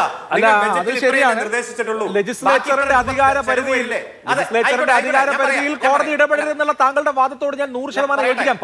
പക്ഷേ അതിന്റെ താത്വികമായ കാര്യം അവിടെ നിൽക്കട്ടെ. ഇവിടെ റൂൾസ് ഓഫ് ബിസിനസിന്റെ വയലേഷനാണ് ഹൈക്കോടതി ചൂണ്ടിക്കാണിച്ചിട്ടുള്ളത് എന്ന കാര്യം മറക്കരുത്. എന്ന് പറഞ്ഞാൽ വ്യവസ്ഥാപിതമായി ബജറ്റിൽ തുക നീക്കി വെക്കുകയോ ഇനി അങ്ങനെ അല്ലാത്തതിന് നിയമസഭയുടെ അനുമതി വാങ്ങുകയോ ചെയ്യണം. അങ്ങനെ ചെയ്യാതെ ആണ് PR സ്പെഷ്യൽ ഫണ്ട് എന്നുള്ള നിലയിൽ ആ പണം ചെലവഴിച്ചിട്ടുള്ളത്. അവിടെ റൂൾസ് ഓഫ് ബിസിനസിന്റെ വയലേഷൻ ആണ്, അല്ലാതെ ലെജിസ്ലേച്ചറിന്റെ അധികാരത്തിൽ കോടതി ഇടപെട്ടതല്ല. അത് തെറ്റാണ്. ഇന്നിപ്പോ കോൺഗ്രസിന്റെ പ്രതിനിധി ഇവിടെ പറഞ്ഞില്ലേ, KSUവിന്റെ നേതാക്കന്മാരുടെ വാദം കേട്ടില്ല. ഈ വാദമൊക്കെ അവിടെ കേട്ടു. KSUവിന്റെ വക്കീലന്മാരൊക്കെ അവിടെ ഉണ്ടായിരുന്നു. ആ വാദത്തിൽ ഏറ്റവും പ്രധാനപ്പെട്ട വാദമായിരുന്നു ഇത്. അതായത് ബജറ്റിൽ അലോട്ട് ചെയ്തത് 4.6 കോടിയാണ്. ഈ പ്രോഗ്രാം പൂർത്തീകരിക്കുന്നതിൽ 20 കോടി രൂപ വേണം. അതുകൊണ്ട് നിയമസഭയുടെ അനുവാദം കിട്ടിയിട്ട് മാത്രമേ ഈ പ്രോജക്റ്റ് ആരംഭിക്കാവൂ എന്നില്ല. അഭിലാഷ സമയം കിട്ടുമ്പോൾ ഇന്ത്യൻ ഭരണഘടനയുടെ ആർട്ടിക്കിൾ 205(1)(b) ഒന്നെടുത്ത് വായിച്ചു നോക്കിയാൽ മതി. ഇത് ഈ പദ്ധതിയൊക്കെ പൂർത്തീകരിച്ചു കഴിഞ്ഞ് നിയമസഭയുടെ അനുവാദം വാങ്ങിച്ചാൽ മതി. അത് ഭരണഘടനയിൽ തന്നെ പറയുന്നു. രണ്ടാമതെന്താ, ഇവിടെ ഏതെങ്കിലും തരത്തിൽ ഈ പറഞ്ഞു റൂൾസ് ഓഫ് ബിസിനസ് ഒക്കെ പറഞ്ഞു, ധനകാര്യ വകുപ്പിന്റെയും മന്ത്രിസഭയുടെയും അത് ഭരണാനുമതി, സാമ്പത്തിക അനുമതി, ബജറ്റ് മാനുവലിന്റെയും ഫിനാൻഷ്യൽ മേഖലയുടെ എല്ലാ നടപടിക്രമം എല്ലാം പാലിച്ചുകൊണ്ട് തന്നെയാണ് ആർട്ടിക്കിൾ 166(3) പ്രകാരം നിയമപരമായി തന്നെയാണ് ഈ ഗവൺമെന്റ് പോയത്. പരമോന്നത നീതിപീഠമായ സുപ്രീം കോടതി ലീഗലായിട്ടാണ് ഗവൺമെന്റ് പോകുന്നത്. ഗവൺമെന്റിന് എല്ലാ അധികാരമുണ്ട്. ജനാഭിലാഷങ്ങളെ കുറിച്ച് ചോദിച്ചറിയാൻ, നടത്തിയ സേവനങ്ങളെ കുറിച്ച് ജനങ്ങളുടെ അഭിപ്രായം അറിയാൻ, വീണ്ടും പ്രതികരണം തേടുന്നതിൽ എന്താണ് തെറ്റ്? 5 തവണയാണ് ഇന്ന് സുപ്രീം കോടതി ചോദിച്ചത്. ഒരു പാർട്ടിയുടെ സംസ്ഥാന സെക്രട്ടറി തന്റെ പ്രവർത്തകരോട് ഒരു പൊതുപ്രവർത്തന മേഖലയിൽ ഇടപെടണം എന്ന് പറഞ്ഞാൽ അതിൽ എന്താണ് തെറ്റ് എന്ന് 5 തവണയാണ് ഇന്ത്യയുടെ ചീഫ് ജസ്റ്റിസ് ചോദിച്ചത്. കഴിഞ്ഞ 3-4 ദിവസം ഞങ്ങളൊക്കെ പല ചാനലിൽ ചർച്ചയിലിരുന്നാണല്ലോ ഈ വാദം ഞങ്ങൾ ഉന്നയിച്ചപ്പോ എന്തൊക്കെ ആക്രമണം നേരിടേണ്ടി വന്നത്. അതുകൊണ്ട് പരമോന്നത നീതിപീഠം കൃത്യമായി ക്ലാരിറ്റിയോടെ പറഞ്ഞിരിക്കുന്നു, ഒരു ജനാഭിലാഷങ്ങൾ അറിയാനും ജനസേവന പ്രവർത്തനങ്ങളുമായിട്ട് മുന്നോട്ട് പോകാൻ ഒരു ജനകീയ സർക്കാരിന് അധികാരമുണ്ട്. ഇവിടെ ആ ജനകീയ സർക്കാരിന്റെ പ്രവർത്തനങ്ങളെ വിവാദങ്ങൾ ഉയർത്തി തടസ്സപ്പെടുത്തുക എന്നത് മാത്രമാണ് കോൺഗ്രസിന്റെ ലക്ഷ്യം. ഒറ്റ കാര്യം, ഇന്നത്തെ ദിവസം ഉണ്ടല്ലോ, ലൈഫ് പദ്ധതിയിൽ 5 ലക്ഷം വീട് പൂർത്തീകരിച്ചു. ഞങ്ങൾ അധികാരത്തിൽ വന്നാൽ ലൈഫ് മിഷൻ പിരിച്ചുവിടുമെന്ന് 2021 പറഞ്ഞതാ കോൺഗ്രസ്. ഇന്ന് നമ്മുടെ കേരളം ആപ്പ് ഇപ്പൊ ഒരു സുഹൃത്ത് പറഞ്ഞു, ഇത് പ്രളയകാലത്ത് മെസ്സേജ് ഉണ്ടായില്ലല്ലോ, കോവിഡ് കാലത്ത് മെസ്സേജ് ഉണ്ടായില്ലല്ലോ, ഓക്കി ദുരന്ത കാലത്ത് മെസ്സേജ് ഉണ്ടായിട്ടില്ലല്ലോ. അന്നൊന്നും മെസ്സേജ് സിസ്റ്റം ഇല്ല. ഡിജിറ്റൽ കേരളമായിട്ട് മാറി. 100 സേവനങ്ങൾ കിട്ടണമെങ്കിൽ നിങ്ങളുടെ വിരൽ തുമ്പിലാണ്. വിവാഹിതരാകുന്ന ഭാര്യ ഭർത്താക്കന്മാർ ആ വിവാഹ പന്തലിൽ ഇരുന്ന് മൊബൈലിലൊന്നും ഞെക്കിയ വിവാഹ സർട്ടിഫിക്കറ്റ് വരുന്ന തരത്തിൽ ഒരു സർക്കാർ ഓഫീസുകളിലും പോകേണ്ടാത്ത സ്ഥിതിയിലേക്ക് കേരളം മാറി. PSC പരീക്ഷ എഴുതുന്നവരുടെ പ്രായം 40 വയസ്സാക്കി മാറ്റി.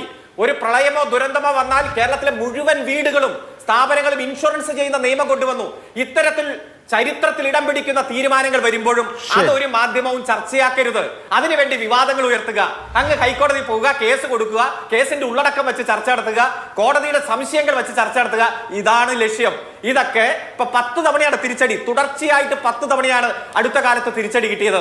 11ാമത്തെ തിരിച്ചടിയും വരും. നമുക്കറിയാലോ, തോട്ടപ്പള്ളി മുതൽ ബ്രൂവറി മുതൽ EP ജയരാജനെതിരായിട്ടുള്ള ബേഴ്സിക്കുട്ടിയുടെ കേസ്, MM മണി ഡാം തുറന്നു വിട്ടു എന്നുള്ള കേസ്, മുഖ്യമന്ത്രിയുടെ ദുരിതാശ്വാസ നിധിയുമായി ബന്ധപ്പെട്ട കേസ്, PPE കിറ്റുമായി ബന്ധപ്പെട്ടുകൊണ്ട് ഫോൺ AI ക്യാമറ രേഖ ചോദിച്ചുകൊണ്ട് മാത്യു കുഴൽനാടൻ പോയ കേസ്, ഇപ്പൊ ഇന്ന് കിട്ടിയിരിക്കുന്ന സുപ്രീം കോടതിയിൽ നിന്നുള്ള തിരിച്ചടി അടക്കം 11ാമത്തെ തിരിച്ചടിക്ക് വേണ്ടി പ്രതിനിധിയും മറ്റുള്ളവരും കാത്തിരിക്കുക. അടുത്ത ദിവസം നമുക്ക് ചർച്ചയ്ക്ക് ഇരിക്കാം. അങ്ങനെയാണോ ശ്രീ റിജിൽ മാക്കുട്ടി? തേയാൻ വേണ്ടിയിട്ടാണോ കോടതിയിൽ പോകുന്നത്? ശ്രീ അഭിലാഷ്, ഈ തിരിച്ചടി ഞങ്ങൾക്കല്ല കിട്ടിയത്, തിരിച്ചടി ജനങ്ങളിൽ നിന്ന് കിട്ടിക്കൊണ്ടേയിരിക്കുകയാണ്. അപ്പോൾ ഈ തിരിച്ചടിയുടെ കൃത്യമായ തിരിച്ചടി നിയമസഭാ തെരഞ്ഞെടുപ്പിൽ പിണറായി സർക്കാരിന് കിട്ടും. അപ്പോൾ പറഞ്ഞാൽ മതി ഞങ്ങൾ ഉന്നയിച്ച വാദങ്ങൾ ശരിയാണോ തെറ്റാണോ എന്നൊക്കെ ജനങ്ങൾ തീരുമാനിക്കട്ടെ. അതെന്തായാലും നമുക്ക് മനസ്സിലാകാൻ പോകുന്ന അത്ര ദിവസങ്ങളെ കാത്തിരിക്കേണ്ടതായിട്ടുള്ളൂ. ഞങ്ങൾക്കൊരു ഭയാശങ്ക അതിനകത്തില്ല. ഇവർ വാരിക്കോരി ഇങ്ങനെയൊക്കെ കൊടുത്തെങ്കിൽ, ഈ വാരിക്കോരി ഇങ്ങനെ കൊടുത്തെങ്കിൽ എന്തുകൊണ്ടാണ് ജനങ്ങൾ ഇവർക്കെതിരായിട്ട് നിലപാട് സ്വീകരിച്ചത്? ഞാൻ ഒറ്റൊരു കാര്യം പറയാം. UDFന്റെ കാലത്തും LDFന്റെ കാലത്തും ഒറ്റ കാര്യം, നമ്മുടെ വീടിനുള്ള പെർമിറ്റ് ഫീസുമായി ബന്ധപ്പെട്ട് ജനങ്ങൾ അനുഭവിക്കുന്ന പ്രശ്നമാണ്. നിങ്ങൾ കൊടുത്തല്ലോ 422 രൂപയിൽ നിന്ന് 6600 രൂപയാണ് നിങ്ങളിപ്പോൾ ഭരിക്കുന്ന കാലത്ത്. അത് മുനിസിപ്പാലിറ്റി 422 നിന്ന് 8840 കോർപ്പറേഷൻ 610 നിന്ന് 12200 രൂപയെ വർദ്ധിപ്പിച്ചു എന്നുള്ളത് ഈ സമീപകാലത്ത് നിങ്ങളുടെ ഭരണ നേട്ടത്തിന്റെ ഭാഗമാണ്. ഇത് ഇവിടെ മാത്രമല്ല, എല്ലാ തരത്തിലുള്ള നികുതിയും നിങ്ങൾ വർദ്ധിപ്പിച്ചു. വിലക്കയറ്റം കൊണ്ട് നാട് പൊറുതിമുട്ടാണ്. ജനങ്ങൾക്ക് ജീവിക്കാൻ പറ്റാത്ത അവസ്ഥയിലേക്ക് നാടിനെ തള്ളിവിട്ട് ഒരു ഭാഗത്ത് മുന്നോട്ട് പോകുമ്പോൾ, ജനവിരുദ്ധത മാത്രം നടപ്പാക്കിക്കൊണ്ട് മുന്നോട്ട് പോകുമ്പോൾ, മറുഭാഗത്ത് നിങ്ങൾ കക്കുകയും മുക്കുകയും ചെയ്യാണ്. ആ കക്കലിൻ്റെയും മുക്കലിൻ്റെയും കഥകളാണ് ഈ ആഗോള അയ്യപ്പ സംഗമമായാലും അതോടൊപ്പം തന്നെ ശബരിമല സ്വർണ്ണക്കൊള്ളയായാലും ഒക്കെ വന്ന കാര്യങ്ങൾ നമ്മൾ കാണുകയാണ്. അതിൻ്റെ അകത്ത് പ്രതികളാക്കപ്പെടുന്നതല്ല നിങ്ങളുടെ നേതാക്കന്മാരാണ് എന്നുള്ളത് വസ്തുതയും നമ്മുടെ മുമ്പിലുണ്ട്. അപ്പോൾ അതുകൊണ്ട് ഇതൊക്കെ ജനങ്ങൾ കാണുന്നുണ്ട്. നിങ്ങളിപ്പോൾ ഈ ഡാറ്റാ ബേസ് എടുത്ത് ആളുകൾ, ഇപ്പോൾ ഞാനും ഒരു സംരംഭകനാണ്, എനിക്കും വന്നിരുന്നു ഇതുപോലൊരു മെസ്സേജ് റിജിൽ മാക്കുറ്റി എന്ന് പറഞ്ഞുകൊണ്ട്. ഞാൻ പെട്ടെന്ന് വിചാരിച്ചു CMന്റെ ഓഫീസിൽ വരികയാണ്. അപ്പോൾ സ്വാഭാവികമായിട്ടും ഞങ്ങൾ ഉൾപ്പെടെ സംരംഭകന്മാരായാലും ഇവിടുത്തെ ഈ പറയുന്ന ഉദ്യോഗസ്ഥന്മാരായാലും അവരെയൊക്കെ തന്നെ നിങ്ങൾ ചെയ്ത ഡേറ്റയിൽ നിന്ന് നിങ്ങളുടെ പരസ്യത്തിന് വേണ്ടി നിങ്ങൾ ഉപയോഗിക്കുകയാണ്. അപ്പോൾ അതെന്തിനാണ് ഈ ഡേറ്റ, ഈ പറയുന്ന കാര്യങ്ങളൊക്കെ തന്നെ നിങ്ങൾ മറ്റാർക്കെങ്കിലും വിറ്റിട്ടുണ്ടോ? നിങ്ങളെല്ലാം വിൽക്കുന്നവരാണ്, എല്ലാം കക്കുന്നവരാണ്. അപ്പോൾ ഇതും വിറ്റു. അവസാനം പോകുമ്പോൾ എല്ലാം നമ്മുടെ കത്തുന്ന വീടിന്റെ ഈർക്കിൽ വലി വലിക്കുക എന്നൊരു ചൊല്ലുണ്ട്. സ്വാഭാവിക പിണറായി വിജയൻ ചെയ്തുകൊണ്ടിരിക്കുന്നത് അതാണ്.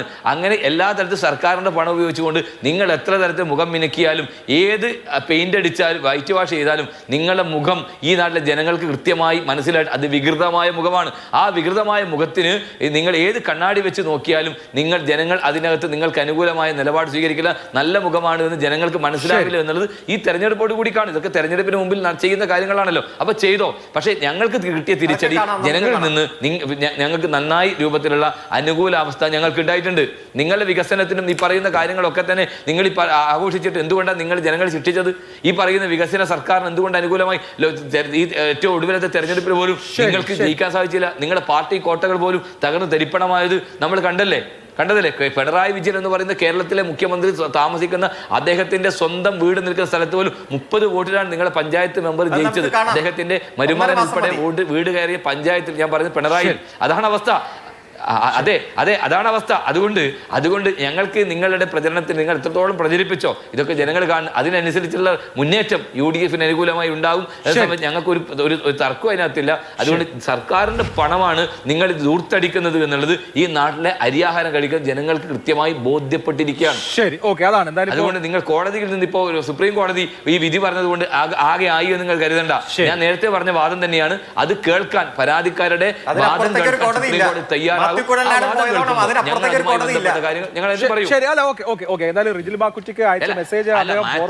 പോയത് കൊണ്ട് മാത്രമല്ല, 1,72,00,000 രൂപ കിത്ത കിട്ടിയതിനെ കുറിച്ച് പറയണല്ലോ. പിണറായി വിജയന്റെ മകൾക്ക് എങ്ങനെയാ പൈസ കിട്ടിയത്? ഈ 1,72,00,000 രൂപ കിട്ടിയില്ല എന്ന് പറയാൻ പറ്റുമോ?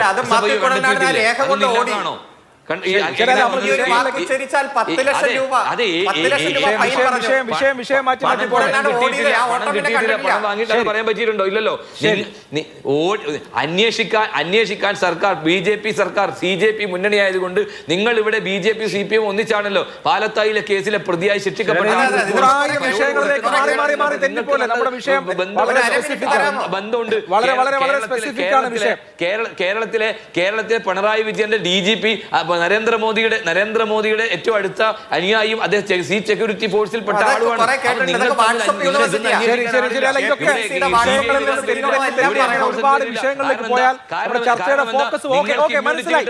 നരേന്ദ്രമോദിയുടെ ഇമ്മ്യൂണിറ്റി നന്നായി കിട്ടുന്ന ഒരു മുഖ്യമന്ത്രിയാണ് പിണറായി വിജയൻ.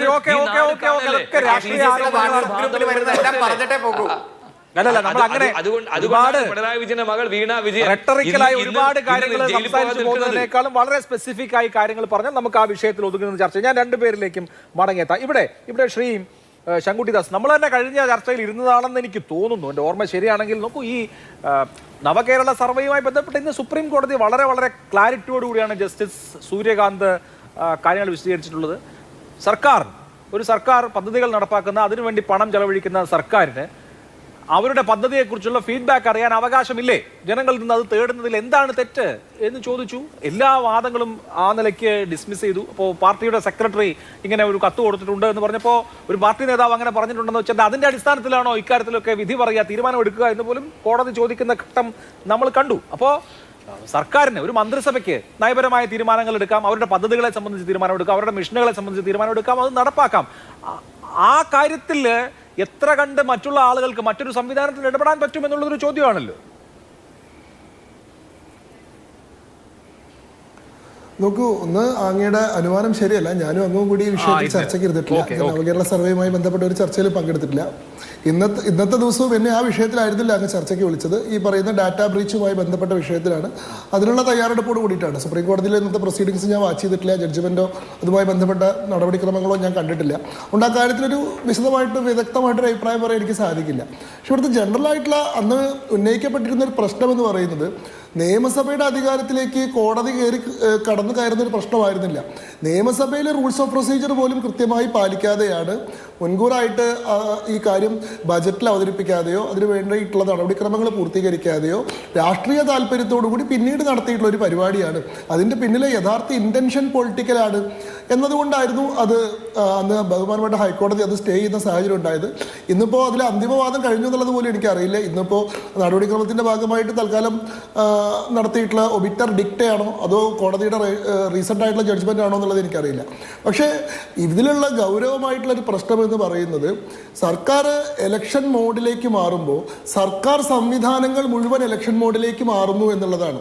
നിയമത്തിൻ്റെയോ മറ്റ് സാങ്കേതികതകളോ ഒക്കെ ഉപയോഗിച്ചുകൊണ്ട് ഒരു പൊളിറ്റിക്കൽ പാർട്ടി രാഷ്ട്രീയമായി നടത്തേണ്ട ക്യാമ്പയിനെ സർക്കാരിൻ്റെ മുഴുവൻ സംവിധാനങ്ങളും സർക്കാരിൻ്റെ മുഴുവൻ പാരഫെർനേലി ഉപയോഗിച്ചുകൊണ്ട് നടത്താൻ ശ്രമിക്കുകയാണ്. ഇന്നിപ്പോൾ സർക്കാർ ജീവനക്കാർക്ക് വന്നിട്ടുള്ള മെസ്സേജ് നമ്മൾ നോക്കിയാൽ മനസ്സിലാവും. വളരെ ടാർഗറ്റഡ് മെസ്സേജുകളാണ് വന്നിട്ടുള്ളത്. അതായത് 77 ലക്ഷം ആളുകളുടെ ഡാറ്റ ഏതാണ്ട് ഉപയോഗിക്കപ്പെട്ടിട്ടുണ്ടെന്നാണ് മനസ്സിലാക്കുന്നത്. 5.5 ലക്ഷം സർക്കാർ ജീവനക്കാർ, അതേപോലെ തന്നെ ഈ 10 ലക്ഷത്തോളം ഈ വനിതാ ക്ഷേമ പദ്ധതികളുടെ ഗുണഭോക്തൃ ലിസ്റ്റിലുള്ള ആളുകൾ, ഏതാണ്ട് 60 ലക്ഷത്തോളം സാമൂഹ്യക്ഷേമ പെൻഷൻ്റെ ലിസ്റ്റിൽപ്പെടുന്ന ആളുകൾ, ഇങ്ങനെ ഓരോരുത്തർക്കും വന്നത് വ്യത്യസ്തമായിട്ടുള്ള മെസ്സേജുകളാണ്. ഇപ്പോൾ എൻ്റെ കയ്യിൽ ഒരു സ്കൂൾ ടീച്ചർക്ക് വന്നിട്ടുള്ള മെസ്സേജ് ഉണ്ട്. അത് സ്കൂൾ ടീച്ചർമാരോട് സംസാരിക്കുന്ന ഭാഷയിലാണെങ്കിൽ ഒരു സംരംഭകനായിട്ടുള്ള ഒരാൾക്കോ ഒരു വ്യവസായി ആയിട്ടുള്ള ആൾക്കോ വന്നിട്ടുള്ള മെസ്സേജ് ആ തരത്തിലല്ല. അപ്പോൾ ഈ ഡാറ്റയെ കൃത്യമായി അനലൈസ് ചെയ്ത് ആ ഡാറ്റയെ വളരെ കൃത്യമായി കസ്റ്റമൈസ് ചെയ്ത് സ്ട്രക്ചേർഡ് ഫോമിലാക്കിയിട്ടാണ് ഇത് മെസ്സേജ് അതിന് വേണ്ടി ഉപയോഗിച്ചിട്ടുള്ളത്. ഇതെന്താണെന്ന് വെച്ചാൽ സർക്കാരിൻ്റെ കയ്യിൽ നിക്ഷിപ്തമായിട്ടുള്ള വിവരങ്ങളെ രാഷ്ട്രീയ താല്പര്യത്തിന് വേണ്ടിയിട്ടാണ് ഉപയോഗിക്കുന്നത്. ഈ സർക്കാർ ജീവനക്കാരെ അവരുടെ സർവീസുമായി ബന്ധപ്പെട്ട വിവരങ്ങൾ അറിയിക്കാൻ വേണ്ടിയിട്ടല്ലല്ലോ ഈ മെസ്സേജ് അയച്ചിട്ടുള്ളത്. ആ മെസ്സേജിൻ്റെ അവസാനത്തെ ഭാഗം എന്താണ്? ഈ സർക്കാർ ഇനിയും തുടരും എന്ന ഉറപ്പ് നമുക്കുണ്ട്. ജീവനക്കാരുടെ ക്ഷേമവും അവകാശങ്ങളും സംരക്ഷിക്കാൻ ഈ സർക്കാർ ഇന്നും ഒപ്പം ഉണ്ടാവും, വരും നാളുകളിലും ഈ സർക്കാർ തുടരും, നിങ്ങൾ നമ്മുടെ ഒപ്പം ഉണ്ടാവണമെന്നൊക്കെ പറഞ്ഞുകൊണ്ടാണ്. അതായത് കൃത്യമായിട്ട് ഇലക്ഷനുമായി ബന്ധപ്പെട്ടുകൊണ്ട് സർക്കാരിൻ്റെ തുടർച്ചയ്ക്ക് നിങ്ങളുടെ പിന്തുണ അഭ്യർത്ഥിച്ചുകൊണ്ടുള്ള മെസ്സേജാണ് വരുന്നത്. ഇങ്ങനെയാണ് ഓരോ മേഖലയിലും വരുന്നത്.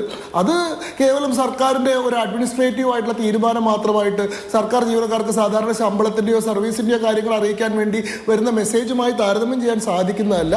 ഇക്കാര്യത്തിൽ ഇന്ന് ഹൈക്കോടതിയിൽ നിന്ന് ഉണ്ടായിട്ടുള്ള നിരീക്ഷണങ്ങൾ വളരെ ഗൗരവമുള്ളതാണ്. ബഹുമാനപ്പെട്ട ഹൈക്കോടതി, അതും ഒരു ഭരണഘടനാ കോടതിയാണ്. ആ ഭരണഘടനാ കോടതി പ്രഥമദൃഷ്ട്യാ പറയുന്നു ഇതിൽ ആർട്ടിക്കിൾ 21 റൈറ്റ് ടു പ്രൈവസിയുടെ ബ്രീച്ച് ഉണ്ടായിട്ടുണ്ട്. മുഖ്യമന്ത്രിയുടെ ഓഫീസിൽ എങ്ങനെയാണ് ഈ വിവരങ്ങളൊക്കെ വരുന്നത്? അത് വളരെ പ്രധാനമായിട്ടൊരു ചോദ്യമാണ്. ഇനിയിപ്പോൾ ഈ പറയുന്നത് പോലെ അതിന് നിക്ഷിപ്തമായിട്ടുള്ള ഏജൻസി തന്നെയാണ് ആ വിവരങ്ങൾ പ്രോസസ്സ് ചെയ്തിട്ടുള്ളതെങ്കിൽ ഈ പറയുന്ന സ്റ്റേറ്റ് IT മിഷനിൽ നിന്ന് മെസ്സേജ് വന്നാൽ പോലും മനസ്സിലാക്കാമായിരുന്നു. പക്ഷേ CMOയുടെ ഓഫീസിൽ നിന്ന് വരുമ്പോൾ ഈ വിവരങ്ങൾ ട്രാൻസ്ഫർ ചെയ്യപ്പെട്ടിട്ടുണ്ട്, ആ വിവരങ്ങൾ പ്രോസസ്സ് ചെയ്തിട്ട് അത് ആവശ്യാർത്ഥമാണ് ഉപയോഗിക്കുന്നത് എന്ന് വരുമ്പോൾ ഇതൊരു ഗൗരവമുള്ള പ്രശ്നമാണ്. മറ്റേ കേസിൽ സുപ്രീം കോടതിയിൽ നിന്ന് റിലീഫ് ഇന്ന് കിട്ടിയിട്ടുണ്ട് എന്നുള്ളത് ഈ പ്രശ്നത്തിന്റെ ഗൗരവത്തെ ലഘൂകരിക്കുന്നില്ല എന്നുള്ളതാണ് ആ കാര്യത്തിലുള്ള എൻ്റെ അഭിപ്രായം. ശരി, അവിടെ അനിൽകുമാർ, ഇപ്പോൾ സർക്കാർ ജീവനക്കാരെ സംബന്ധിച്ച് മുഖ്യമന്ത്രിയിൽ നിന്ന് ലഭിച്ചിരിക്കുന്ന മെസ്സേജ് നിങ്ങളുടെ ആനുകൂല്യങ്ങളെ സംബന്ധിച്ചിട്ടുള്ളതാണ്. അപ്പോൾ ആനുകൂല്യങ്ങളുടെ ഗുണഭോക്താക്കളായിട്ടുള്ള ആളുകൾക്ക് സർക്കാരിൽ നിന്ന്, മുഖ്യമന്ത്രിയിൽ നിന്ന് അതുമായി ബന്ധപ്പെട്ട ഒരു സന്ദേശം ലഭിക്കുകയാണ്. അത് എന്താവശ്യത്തിനാണോ നിങ്ങൾ നമ്പർ കൊടുത്തത് അതിന് ഘടകവിരുദ്ധമാണ് എന്ന് വാദിക്കാൻ പറ്റും. ഇപ്പോൾ മുഖ്യമന്ത്രി മറ്റെന്തെങ്കിലും കാര്യം ജീവനക്കാരെല്ലാവരും ഞങ്ങളുടെ സർക്കാരിൻ്റെ തുടർ ഭരണത്തിന് വേണ്ടി വോട്ട് ചെയ്യണം, അല്ലെങ്കിൽ പ്രത്യേക ചിഹ്നത്തിന്, പ്രത്യേക പാർട്ടിക്ക് വേണ്ടി വോട്ട് ചെയ്യണമെന്നോ മറ്റെന്തെങ്കിലും ഫേവർ ചെയ്യണമെന്നോ ഒക്കെ മുഖ്യമന്ത്രി ആവശ്യപ്പെട്ടിരുന്നെങ്കിൽ നോക്കാം. ഇതിപ്പോൾ ഒരു ഔദ്യോഗിക അറിയിപ്പിന്റെ സ്വഭാവത, നിങ്ങൾക്ക് ഇന്ന ആനുകൂല്യങ്ങൾ കുടിശ്ശികയായിട്ടുണ്ടായിരുന്നു, അതാ ഞങ്ങൾ ഇത് പുനഃസ്ഥാപിച്ചിരിക്കുന്നു, തന്നിരിക്കുന്നു, അത് ഒരു ഒഫീഷ്യൽ കമ്മ്യൂണിക്കേഷനായിട്ട് എടുക്കാൻ എന്താണ് ബുദ്ധിമുട്ട്? യഥാർത്ഥത്തിൽ ഞങ്ങൾ അഭിമുഖീകരിക്കുന്ന പ്രശ്നം ഇതാണ്. കാരണം നേരത്തെ ഇവിടെ ബഹുമാനപ്പെട്ട അരുൺകുമാർ അദ്ദേഹം പറഞ്ഞതുപോലെ ഒരു മെസ്സേജ് വരിക എന്ന് പറയുമ്പോൾ ആ മെസ്സേജ് സ്പാർക്ക് വഴിയാണ് വന്നിരുന്നതെങ്കിൽ ഞങ്ങൾക്ക് വളരെ സന്തോഷമായേനെ. കാരണം ഞങ്ങൾ ഈ വിവരങ്ങൾ ഫോൺ നമ്പർ കൊടുത്തിരിക്കുന്ന സ്പാർക്കിൽ മാത്രമാണ്.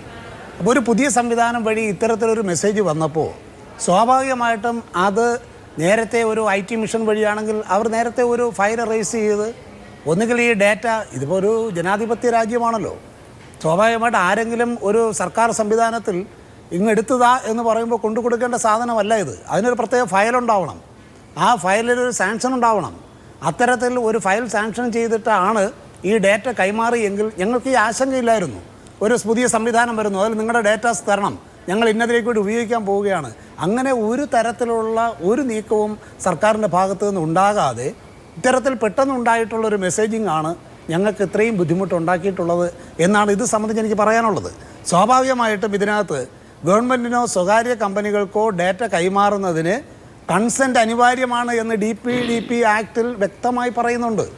അപ്പോൾ അത്തരത്തിൻ്റെ കൺസെന്റിന്റെ കാര്യം, ഇപ്പോൾ നിങ്ങളുടെ ഡാറ്റ കൊടുത്തിരിക്കുന്നത് പറഞ്ഞാൽ മൊബൈൽ നമ്പർ കൊടുത്തിരിക്കുന്നത് ഒഫീഷ്യൽ കമ്മ്യൂണിക്കേഷന് വേണ്ടിയിട്ടാണല്ലോ, ശമ്പളവുമായി ബന്ധപ്പെട്ട ആനുകൂല്യങ്ങളുമായി ബന്ധപ്പെട്ട ഒഫീഷ്യൽ കമ്മ്യൂണിക്കേഷന് വേണ്ടിയിട്ടാണ് നമ്പർ കൊടുത്തിട്ടുള്ളത്. അപ്പോൾ ഞാൻ ചോദിച്ചത് DA കുടിശ്ശിക സംബന്ധിച്ച്, HRA സംബന്ധിച്ച് ഇങ്ങനെ ഈ വിവരം നിങ്ങൾക്ക് പാസ് ചെയ്യുന്നു എന്നുള്ളതിനെ ഒരു ഒഫീഷ്യൽ കമ്മ്യൂണിക്കേഷനായിട്ട് എടുക്കാൻ പറ്റാത്ത എന്തുകൊണ്ടാണെന്നുള്ളതാണ് എൻ്റെ ചോദ്യം. അതൊരു ഒഫീഷ്യൽ കമ്മ്യൂണിക്കേഷൻ അല്ലേ? അതൊരു സ്വാഭാവികമായിട്ടുള്ള ചോദ്യമാണെങ്കിലും ഞാനൊരു കാര്യം പറഞ്ഞോട്ടെ. ഇങ്ങനെ ഒരു DA കാലാകാലങ്ങൾ വർദ്ധിപ്പിക്കുമ്പോഴോ അല്ലെങ്കിൽ എന്തെങ്കിലും ഒരു സർക്കാർ വരുമ്പോൾ സ്വാഭാവികമായിട്ട് അതിനകത്ത് ഇപ്പോൾ ഫിനാൻസിൻ്റെ വിങ്ങായ PRUവിൽ നിന്ന് ഇത് സ്റ്റാർട്ട് ചെയ്ത് ഇത് ഉത്തരവായി വരുമ്പോൾ ഗവൺമെൻറ് ഓർഡറായിട്ട് അത് വരികയാണ്. അത് പബ്ലിക് ഡോക്യുമെൻ്റാണ്. ആ പബ്ലിക് ഡോക്യുമെൻ്റ് നമുക്ക് എല്ലാവർക്കും മനസ്സിലാകുന്നതാണ്, കാലാകാലങ്ങൾ സംഭവിക്കുന്നതാണ്. അതിനി പ്രത്യേകിച്ച് നമ്മളെ അറിയിക്കാൻ ഒരു മാധ്യമം ഉപയോഗിക്കുക എന്ന് പറയുമ്പോൾ അത് സ്പാർക്കിലൂടെയാണ് വന്നത്. ഇപ്പോൾ ഞാൻ എൻ്റെ ലീവ് അപ്ഡേറ്റ് ചെയ്തില്ല, എൻ്റെ ശമ്പളം കട്ടാവും, അത് സ്പാർക്ക് എനിക്ക് ഇൻഫർമേഷൻ തരും, സ്വാഭാവികമായിട്ട് ഞാൻ അത് വെച്ച് കൈകാര്യം ചെയ്യും. ഇത് സ്പാർക്ക് അല്ല ചെയ്തിട്ടിരിക്കുന്നത്. അപ്പോൾ ഞാൻ ഡേറ്റ കൊടുത്ത ഭാഗത്തല്ല ഇത് സംഭവിച്ചിട്ടുള്ളത്, മറ്റൊരു ഏജൻസിയോ ഇത് ആരാണ് ചെയ്തതെന്ന് ഇന്നും അറിയില്ല. അതാണ് ഇവിടുത്തെ പ്രശ്നം. അതറിയാനുള്ള ഉത്തരവാദിത്വം സ്വാഭാവികമായിട്ടും എനിക്കുണ്ട് എന്നുള്ളതാണ് ഞാൻ മനസ്സിലാക്കുന്നത്. സർക്കാർ സംവിധാനത്തിനോ എതിരല്ല, സർക്കാരിന്റെ ഒരു കാര്യത്തിനും ഞാൻ എതിരല്ല. പക്ഷേ എൻ്റെ ഡേറ്റ കൈമാറ്റം ചെയ്ത് ഏത് വിധേനയാണ്, ഏത് ഉത്തരവിൻ പ്രകാരമാണ് എന്നതറിയാനുള്ള ഉത്തരവാദിത്വമാണ് എന്നെ സംബന്ധിച്ചോളം നിൽക്കുന്നത്. ശരി, നമുക്കൊരു ഇടവേളയിലേക്ക് പോകുന്നതിന് മുമ്പ് സിബി മുഹമ്മദ്, ഇപ്പോൾ ഈ കാര്യത്തിൽ എന്തായാലും വെള്ളിയാഴ്ച സത്യവാങ്മൂലം നൽകുമല്ലോ. സർക്കാർ സംവിധാനത്തിന് വെളിയിൽ നിന്നുള്ള ഒരു ഏജൻസിയും ഒരു ഏജന്റും അതല്ലെങ്കിൽ ഒരു കമ്പനിയും ഈ കാര്യത്തിൽ ഇൻവോൾവ് അല്ല. സർക്കാരിൻ്റെ തന്നെ സംവിധാനങ്ങൾ, അതായത് സർക്കാരിൻ്റെ ഒരു വകുപ്പിൽ നിന്ന് മറ്റൊരു വകുപ്പിലേക്കോ മറ്റൊരു സംവിധാനത്തിലേക്കോ ആണോ ട്രാൻസ്ഫർ, അല്ലെങ്കിൽ ഈ പറയുന്ന സ്പാർക്ക് സംവിധാനം ഉപയോഗിച്ചു തന്നെ അതേ വകുപ്പിൽ നിന്ന് തന്നെയാണോ എന്നുള്ളതൊക്കെ കോടതിയിൽ വ്യക്തത വരുത്തിയാൽ ഈ വിഷയം അവസാനിക്കുമോ? അതോടൊപ്പം ഞാൻ പറയാം അഭിലാഷ്, അത് ഈ അരുൺകുമാർ ആദ്യം പറഞ്ഞ ഒരു കാര്യമുണ്ട്. മുഖ്യമന്ത്രിക്ക് സന്ദേശം ജീവനക്കാർക്ക് അയക്കുന്നതിൽ എന്താണ് തകരാറെന്ന് ചോദിച്ചു. ഒരു തകരാറുമില്ല, അത് അയക്കാം. അതൊരു ജിയോ ആയിട്ടോ ഒരു വിജ്ഞാപനമായിട്ടോ ആയിരുന്നുവെങ്കിൽ ഈ പ്രശ്നമില്ല. ഈ അയച്ച മെസ്സേജിൻ്റെ അവസാനത്തെ വാചകം തന്നെ ശ്രദ്ധിക്കൂ. ജീവനക്കാരുടെ ക്ഷേമവും അവകാശങ്ങളും സംരക്ഷിക്കുവാൻ ഈ സർക്കാർ എന്നും ഒപ്പമുണ്ട്. വരും നാളുകളിലും ഈ കരുതൽ തുടരും, ഉറപ്പാണ് വാക്ക്. ഇതൊക്കെ ജീവനക്കാരന് വരുന്ന ഒഫീഷ്യൽ മെസ്സേജിൽ ഒരു ഭരണാധികാരി ഒഫീഷ്യലായി അയക്കുന്ന മെസ്സേജിൽ വരുന്ന വാചകങ്ങളൊന്നും അല്ലല്ലോ ഇത് ആർക്കാണ് ഇത് വായിച്ചാൽ മനസ്സിലാകാത്തത്? എൻ്റെ പേരിൽ എനിക്കൊരു മെസ്സേജ് വരികയാണ് ഇതേ രൂപത്തിൽ ബഹുമാനപ്പെട്ട കേരള മുഖ്യമന്ത്രിയുടെ കാര്യത്തിൽ ഒരു മെസ്സേജ് എൻ്റെ പേരിൽ എനിക്ക് നേരിട്ട് ലഭിക്കുമ്പോൾ ഉണ്ടാകുന്ന പ്രശ്നങ്ങൾ എന്തൊക്കെയാണെന്ന് ഇപ്പോൾ ഇവിടെ മുൻപ് സംസാരിച്ച ആളുകൾ നിങ്ങൾക്കത് ബോധ്യപ്പെട്ടിട്ടുണ്ടാവും. ഇവിടെ സാലറി ചാലഞ്ച് നടന്നപ്പോൾ പോലും സമ്മതപത്രം അല്ലെങ്കിൽ വിസമ്മതപത്രം വേണമെന്ന് പറഞ്ഞിട്ട് ആ സമ്മതപത്രം വാങ്ങിയിട്ടാണ് ആ പൈസ പിടിക്കുവാൻ സർക്കാർ തയ്യാറായത്. കാരണം ജീവനക്കാരൻ്റെ കയ്യിൽ നിന്ന് സർക്കാരാണ് ശമ്പളം കൊടുക്കുന്നതെങ്കിലും ആ പണം പിടിക്കണമെങ്കിൽ ജീവനക്കാരൻ്റെ അനുവാദം വേണം എന്നുള്ളത് കൊണ്ടാണ് സമ്മതപത്രം എന്ന് വന്നത്. ഇവിടെ ആരിൽ നിന്നാണ് സമ്മതം വാങ്ങിയത് ഇങ്ങനെ സർക്കാരിന് ഇത്തരം മെസ്സേജുകൾ അയക്കുവാൻ, അല്ലെങ്കിൽ മുഖ്യമന്ത്രിയിലേക്ക് അദ്ദേഹത്തിൻ്റെ ജീവനക്കാരിലേക്ക് മെസ്സേജുകൾ കൈമാറുവാൻ, വാട്സാപ്പ് വഴി മെസ്സേജുകൾ കൈമാറുവാൻ, അല്ലെങ്കിൽ ഫേസ്ബുക്ക് വഴി അല്ലെങ്കിൽ ഇമെയിൽ വഴി മെസ്സേജുകൾ കൈമാറുവാൻ ഒരു അനുവാദം സർക്കാർ ആവശ്യപ്പെടുകയാണ്. ജീവനക്കാരോട് ചോദിച്ച് കൺസെൻറ്റ് വാങ്ങിക്കാമായിരുന്നല്ലോ. എല്ലാ ഓഫീസ് മേലധികാരികൾക്കും ഒരു നിർദ്ദേശം കൊടുത്തിരുന്നെങ്കിൽ ജീവനക്കാരോട് അവർ കൺസെൻറ്റ് വാങ്ങിച്ചാലല്ലോ. കൺസെൻറ്റ് കൊടുക്കുന്ന ജീവനക്കാർക്ക് ഇത് അയച്ചു കൊടുക്കാമായിരുന്നല്ലോ, ഒരു പരാതി ഉണ്ടാകുമായിരുന്നില്ലല്ലോ. ഒരു സുപ്രഭാതത്തിൽ പെട്ടെന്ന് ബഹുമാനപ്പെട്ട കേരള മുഖ്യമന്ത്രി എൻ്റെ പേര് സംബോധന ചെയ്തുകൊണ്ട് എനിക്ക് നേരിട്ടൊരു മെസ്സേജ് അയക്കുകയാണ്. അതിൽ പറയുന്ന കാര്യങ്ങളിൽ പ്രധാനപ്പെട്ട ചില കാര്യങ്ങളിൽ ഞങ്ങൾക്ക് ആശങ്കകളുള്ള വിഷയങ്ങൾ കൂടി ഉണ്ട് അതിനകത്ത്. ഇപ്പോൾ HBയുടെ ഒരു കാര്യം ഞാൻ മുമ്പേ പറഞ്ഞപ്പോൾ അഭിലാഷ് തടസ്സപ്പെടുത്തിയത് ഒന്നുകൂടെ ആവർത്തിക്കുകയാണ്. കാരണം ഹൗസ് ബിൽഡിംഗ് അഡ്വാൻസ് ഈ സർക്കാർ നിർത്തിയപ്പോൾ ഒരു ഓഫർ സർക്കാർ ജീവനക്കാരോട് പറഞ്ഞിരുന്നു, നിങ്ങൾ ബാങ്കിൽ നിന്ന് ലോൺ എടുക്കൂ, അതിന് സബ്സിഡി സർക്കാർ നൽകുമെന്ന്. കഴിഞ്ഞ 10 വർഷമായിട്ട് ഈ സബ്സിഡി ആ ജീവനക്കാർക്ക് സർക്കാർ നൽകുന്നില്ല എന്നുള്ളൊരു കാര്യം കൂടി ഓർക്കുക. അവർ ബാങ്കിൽ നിന്ന് ലോൺ എടുത്ത ജീവനക്കാർ ഇപ്പോൾ കുഴപ്പത്തിൽ ചാടിക്കുകയാണ്. സർക്കാർ ആ SBIയുടെ സബ്സിഡി കൊടുക്കുന്നില്ല. ആ പദ്ധതിയാണ് ഇപ്പോൾ പുനഃസ്ഥാപിച്ചുവെന്ന് സർക്കാർ ഇപ്പോൾ ആവശ്യപ്പെട്ടത്. അപ്പോൾ അന്ന് ബാങ്കിൽ നിന്ന് ലോൺ എടുത്ത ജീവനക്കാരുടെ അവസ്ഥ എന്താണെന്ന് നാം ഒന്ന് ആലോചിക്കണ്ടേ. 23,000 രൂപ അടിസ്ഥാന ശമ്പളമുള്ള ഒരു ജീവനക്കാരന് 1,90,000 രൂപ DA അരിയറാണ് ഇവിടെ. DA അരിയർ 23,000 പോലും ഇല്ലല്ലോ. ഞാൻ ഇടവേളയിലേക്ക് പോകണം. ഇടവേളയ്ക്ക് ശേഷം മറ്റ് വിശേഷങ്ങൾ. ചർച്ച അവസാന ഘട്ടത്തിലാണ്. ശ്രീ അരുൺകുമാർ, ഇപ്പോൾ സർക്കാർ ജീവനക്കാർക്ക് മാത്രമല്ല, പെൻഷൻകാർക്ക് മാത്രമല്ല, ഏതാണ്ട് 3/4 കോടി ജനങ്ങൾക്ക് മുഖ്യമന്ത്രിയുടെ മെസ്സേജ് പോയിട്ടുണ്ട്. റിജിൽ മാക്കുറ്റിക്ക് കിട്ടിയ മെസ്സേജ് അദ്ദേഹം എനിക്ക് ഫോർവേഡ് ചെയ്തിട്ടുണ്ട്. അതിങ്ങനെയാണ്: പ്രിയപ്പെട്ട ശ്രീ റിജിൽ മാക്കുറ്റി, നമസ്കാരം. കേരള ചരിത്രത്തിൽ ആദ്യമായി വ്യവസായ സൗഹൃദ റാങ്കിങ്ങിൽ ഒന്നാമതെത്തിയത് നിങ്ങൾ അറിഞ്ഞു കാണുമല്ലോ. 28ാം സ്ഥാനത്ത് നിന്നുള്ള കുതിപ്പിൽ നിങ്ങളുടെ പിന്തുണയ്ക്ക് വലിയ പങ്കുണ്ട്. വ്യവസായ വകുപ്പിന് ചരിത്രത്തിൽ ആദ്യമായി നിരവധി ദേശീയ അന്താരാഷ്ട്ര അംഗീകാരങ്ങൾ ലഭിക്കുകയുണ്ടായി എന്നൊക്കെ പറഞ്ഞിട്ട് നിങ്ങളുടെ സംരംഭം നാടിന്റെ അഭിമാനമാണ്, സ്നേഹപൂർവ്വം പിണറായി വിജയൻ മുഖ്യമന്ത്രി എന്ന് പറഞ്ഞിട്ടാണ് ഈ മെസ്സേജ് അവസാനിക്കുന്നത്. നോക്കൂ, ഇപ്പോൾ ഈ മെസ്സേജ് കിട്ടുന്ന ഒരാൾക്ക് സ്വയം ഒരു വാലിഡേഷനൊക്കെ ഫീൽ ചെയ്യില്ലേ? മുഖ്യമന്ത്രി പിണറായി വിജയൻ സ്വന്തം പടം വെച്ച വാട്സാപ്പിൽ നിന്ന് എനിക്ക് മെസ്സേജ് അയച്ചു, നിങ്ങൾ കൊള്ളാം, നിങ്ങൾ വലിയ സംഭവമാണെന്നൊക്കെ എന്നോട് പറയുന്നു എന്നൊക്കെ സ്വയം ഒരാൾക്ക് തോന്നും. അപ്പോൾ അദ്ദേഹം രാഷ്ട്രീയ നേതാവായതുകൊണ്ട് അങ്ങനെ തോന്നില്ലായിരിക്കും, പക്ഷെ കിട്ടുന്ന പല ആളുകൾക്കും അങ്ങനെ തോന്നാലോ.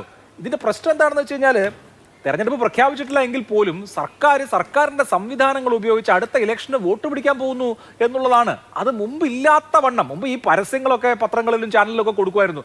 അതിനപ്പുറത്ത് പബ്ലിക് മണിയും പബ്ലിക് സംവിധാനങ്ങളും ഒരു ഇലക്ഷൻ ക്യാമ്പയിന് വേണ്ടിയും ക്യാൻവാസിങ്ങിന് വേണ്ടിയും ഉപയോഗിക്കാമോ എന്നുള്ളതിലൊരു ധാർമ്മികവും നൈതികവുമായ പ്രശ്നമില്ല. ഇനിയിപ്പോൾ നാളെ സുപ്രീം കോടതി നിയമപരമായി ഒരു പ്രശ്നവും ഇല്ലെന്ന് പറഞ്ഞാലും.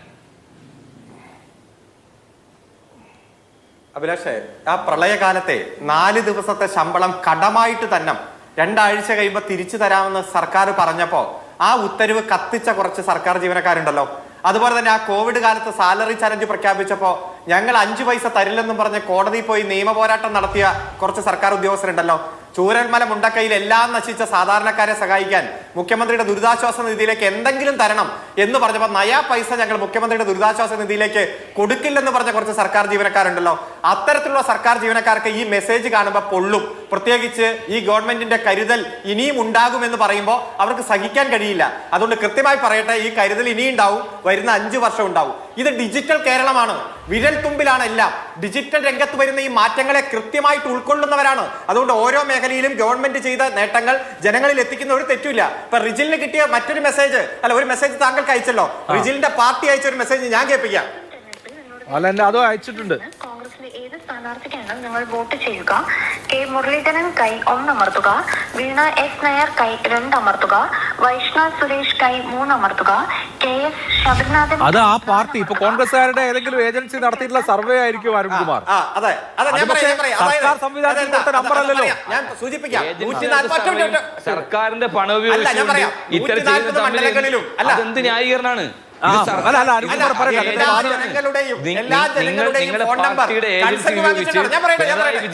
മുഖ്യമന്ത്രി ഇത്ര കാര്യം ചെയ്തു പറഞ്ഞല്ലോ. സർക്കാരിന്റെ പണം ഉപയോഗിച്ചാണ് നിങ്ങൾ ഈ പ്രചരണം നടത്തുന്നത്. ഇത് കോൺഗ്രസിന്റെ പ്രതിനിധികളുടെ സ്ഥിരം സ്വഭാവമാണ്. ഒരു second, റിജു. ഒച്ചപ്പാടുണ്ടാക്കുക എന്നുള്ള ഇനി അവസാനത്തെ 5 മിനിറ്റ് ഒന്നും ഇല്ലേ? ഒരു മിനിറ്റേ ഉള്ളൂ. എന്താ പറഞ്ഞേ? സുപ്രീം കോടതി വിധി ഞാൻ അറിഞ്ഞില്ല. ഇപ്പൊ ശങ്കുട്ടി ദാസ് കൃത്യമായി ഇതൊക്കെ പഠിച്ചു വരുന്ന ആളാ. അദ്ദേഹം എന്താ പറഞ്ഞേ? സുപ്രീം കോടതി വിധി ഞാൻ അറിഞ്ഞില്ല, കേരള ഹൈക്കോടതി വിധി ഞാൻ അറിഞ്ഞു. പ്രധാനമന്ത്രി ചെയ്യുന്ന മെസ്സേജ് ഒക്കെ കറക്റ്റ്, മുഖ്യമന്ത്രി അത് ചെയ്യാൻ പാടില്ല. ഇതൊക്കെ ജനങ്ങളുടെ മുന്നിൽ ഏക്കുവോ? ജനങ്ങൾ ഇൻഫർമേഷൻ കിട്ടാൻ ആഗ്രഹിച്ചിരിക്കുക. മുഴുവൻ സർക്കാർ ജീവനക്കാരും കൃത്യമായി തൃപ്തിയിലാണ്. അതുപോലെ തന്നെ മുഴുവൻ പെൻഷനേഴ്സും വളരെ സംതൃപ്തിയിലാണ്. കൃത്യമായി ഇൻഫർമേഷൻ വരികയാണ്, നിങ്ങളുടെ ബാങ്കിൽ ഇത്ര രൂപ വന്നിരിക്കുന്നു. ഇത് ഡിജിറ്റൽ കേരളമാണ്, ബഹുദൂരം മുന്നോട്ട് പോകും. മുൻപുണ്ടായിരുന്നില്ല എന്ന് വെച്ച് ഇനി ഭാവിയിലേക്ക് ഉണ്ടാകാൻ പാടില്ലെന്നല്ല.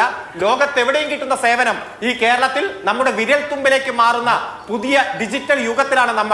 ആ 10 വർഷം കൊണ്ട് ഈ കേരളത്തിൽ ഉണ്ടായിട്ടുള്ള നേട്ടങ്ങളുടെ ഗുണഫലങ്ങൾ നിങ്ങൾ അനുഭവിച്ചേ പറ്റൂ. ഞങ്ങൾക്ക് ഈ ഇൻഫർമേഷൻ വേണ്ട, വിവരം വേണ്ട എന്ന് പറഞ്ഞിട്ട് കാര്യമില്ല, കൃത്യമായിട്ട് വരും. നിങ്ങൾ അനുഭവിക്കാൻ പോവാ നവകേരളത്തിനായി നമുക്ക് ഒരുമിച്ച് മുന്നേറാം. അതാണ് സുപ്രീം കോടതി പറഞ്ഞത്. സുപ്രീം കോടതി പറഞ്ഞത് ജനങ്ങളെ ദ്രോഹിച്ചതിന് നിങ്ങൾ അനുഭവിക്കാൻ പോവാണ്. ശരി. എന്തായാലും തെരഞ്ഞെടുപ്പ് കാലമല്ലേ, സ്വാഭാവികമായിട്ട് എല്ലാ കാര്യവും തൊടുന്നതെല്ലാം വിവാദവും. വളരെ നന്ദി എല്ലാവർക്കും. സൂപ്പർ പ്രൈം ടൈം അവസാനിച്ചു. നമസ്കാരം.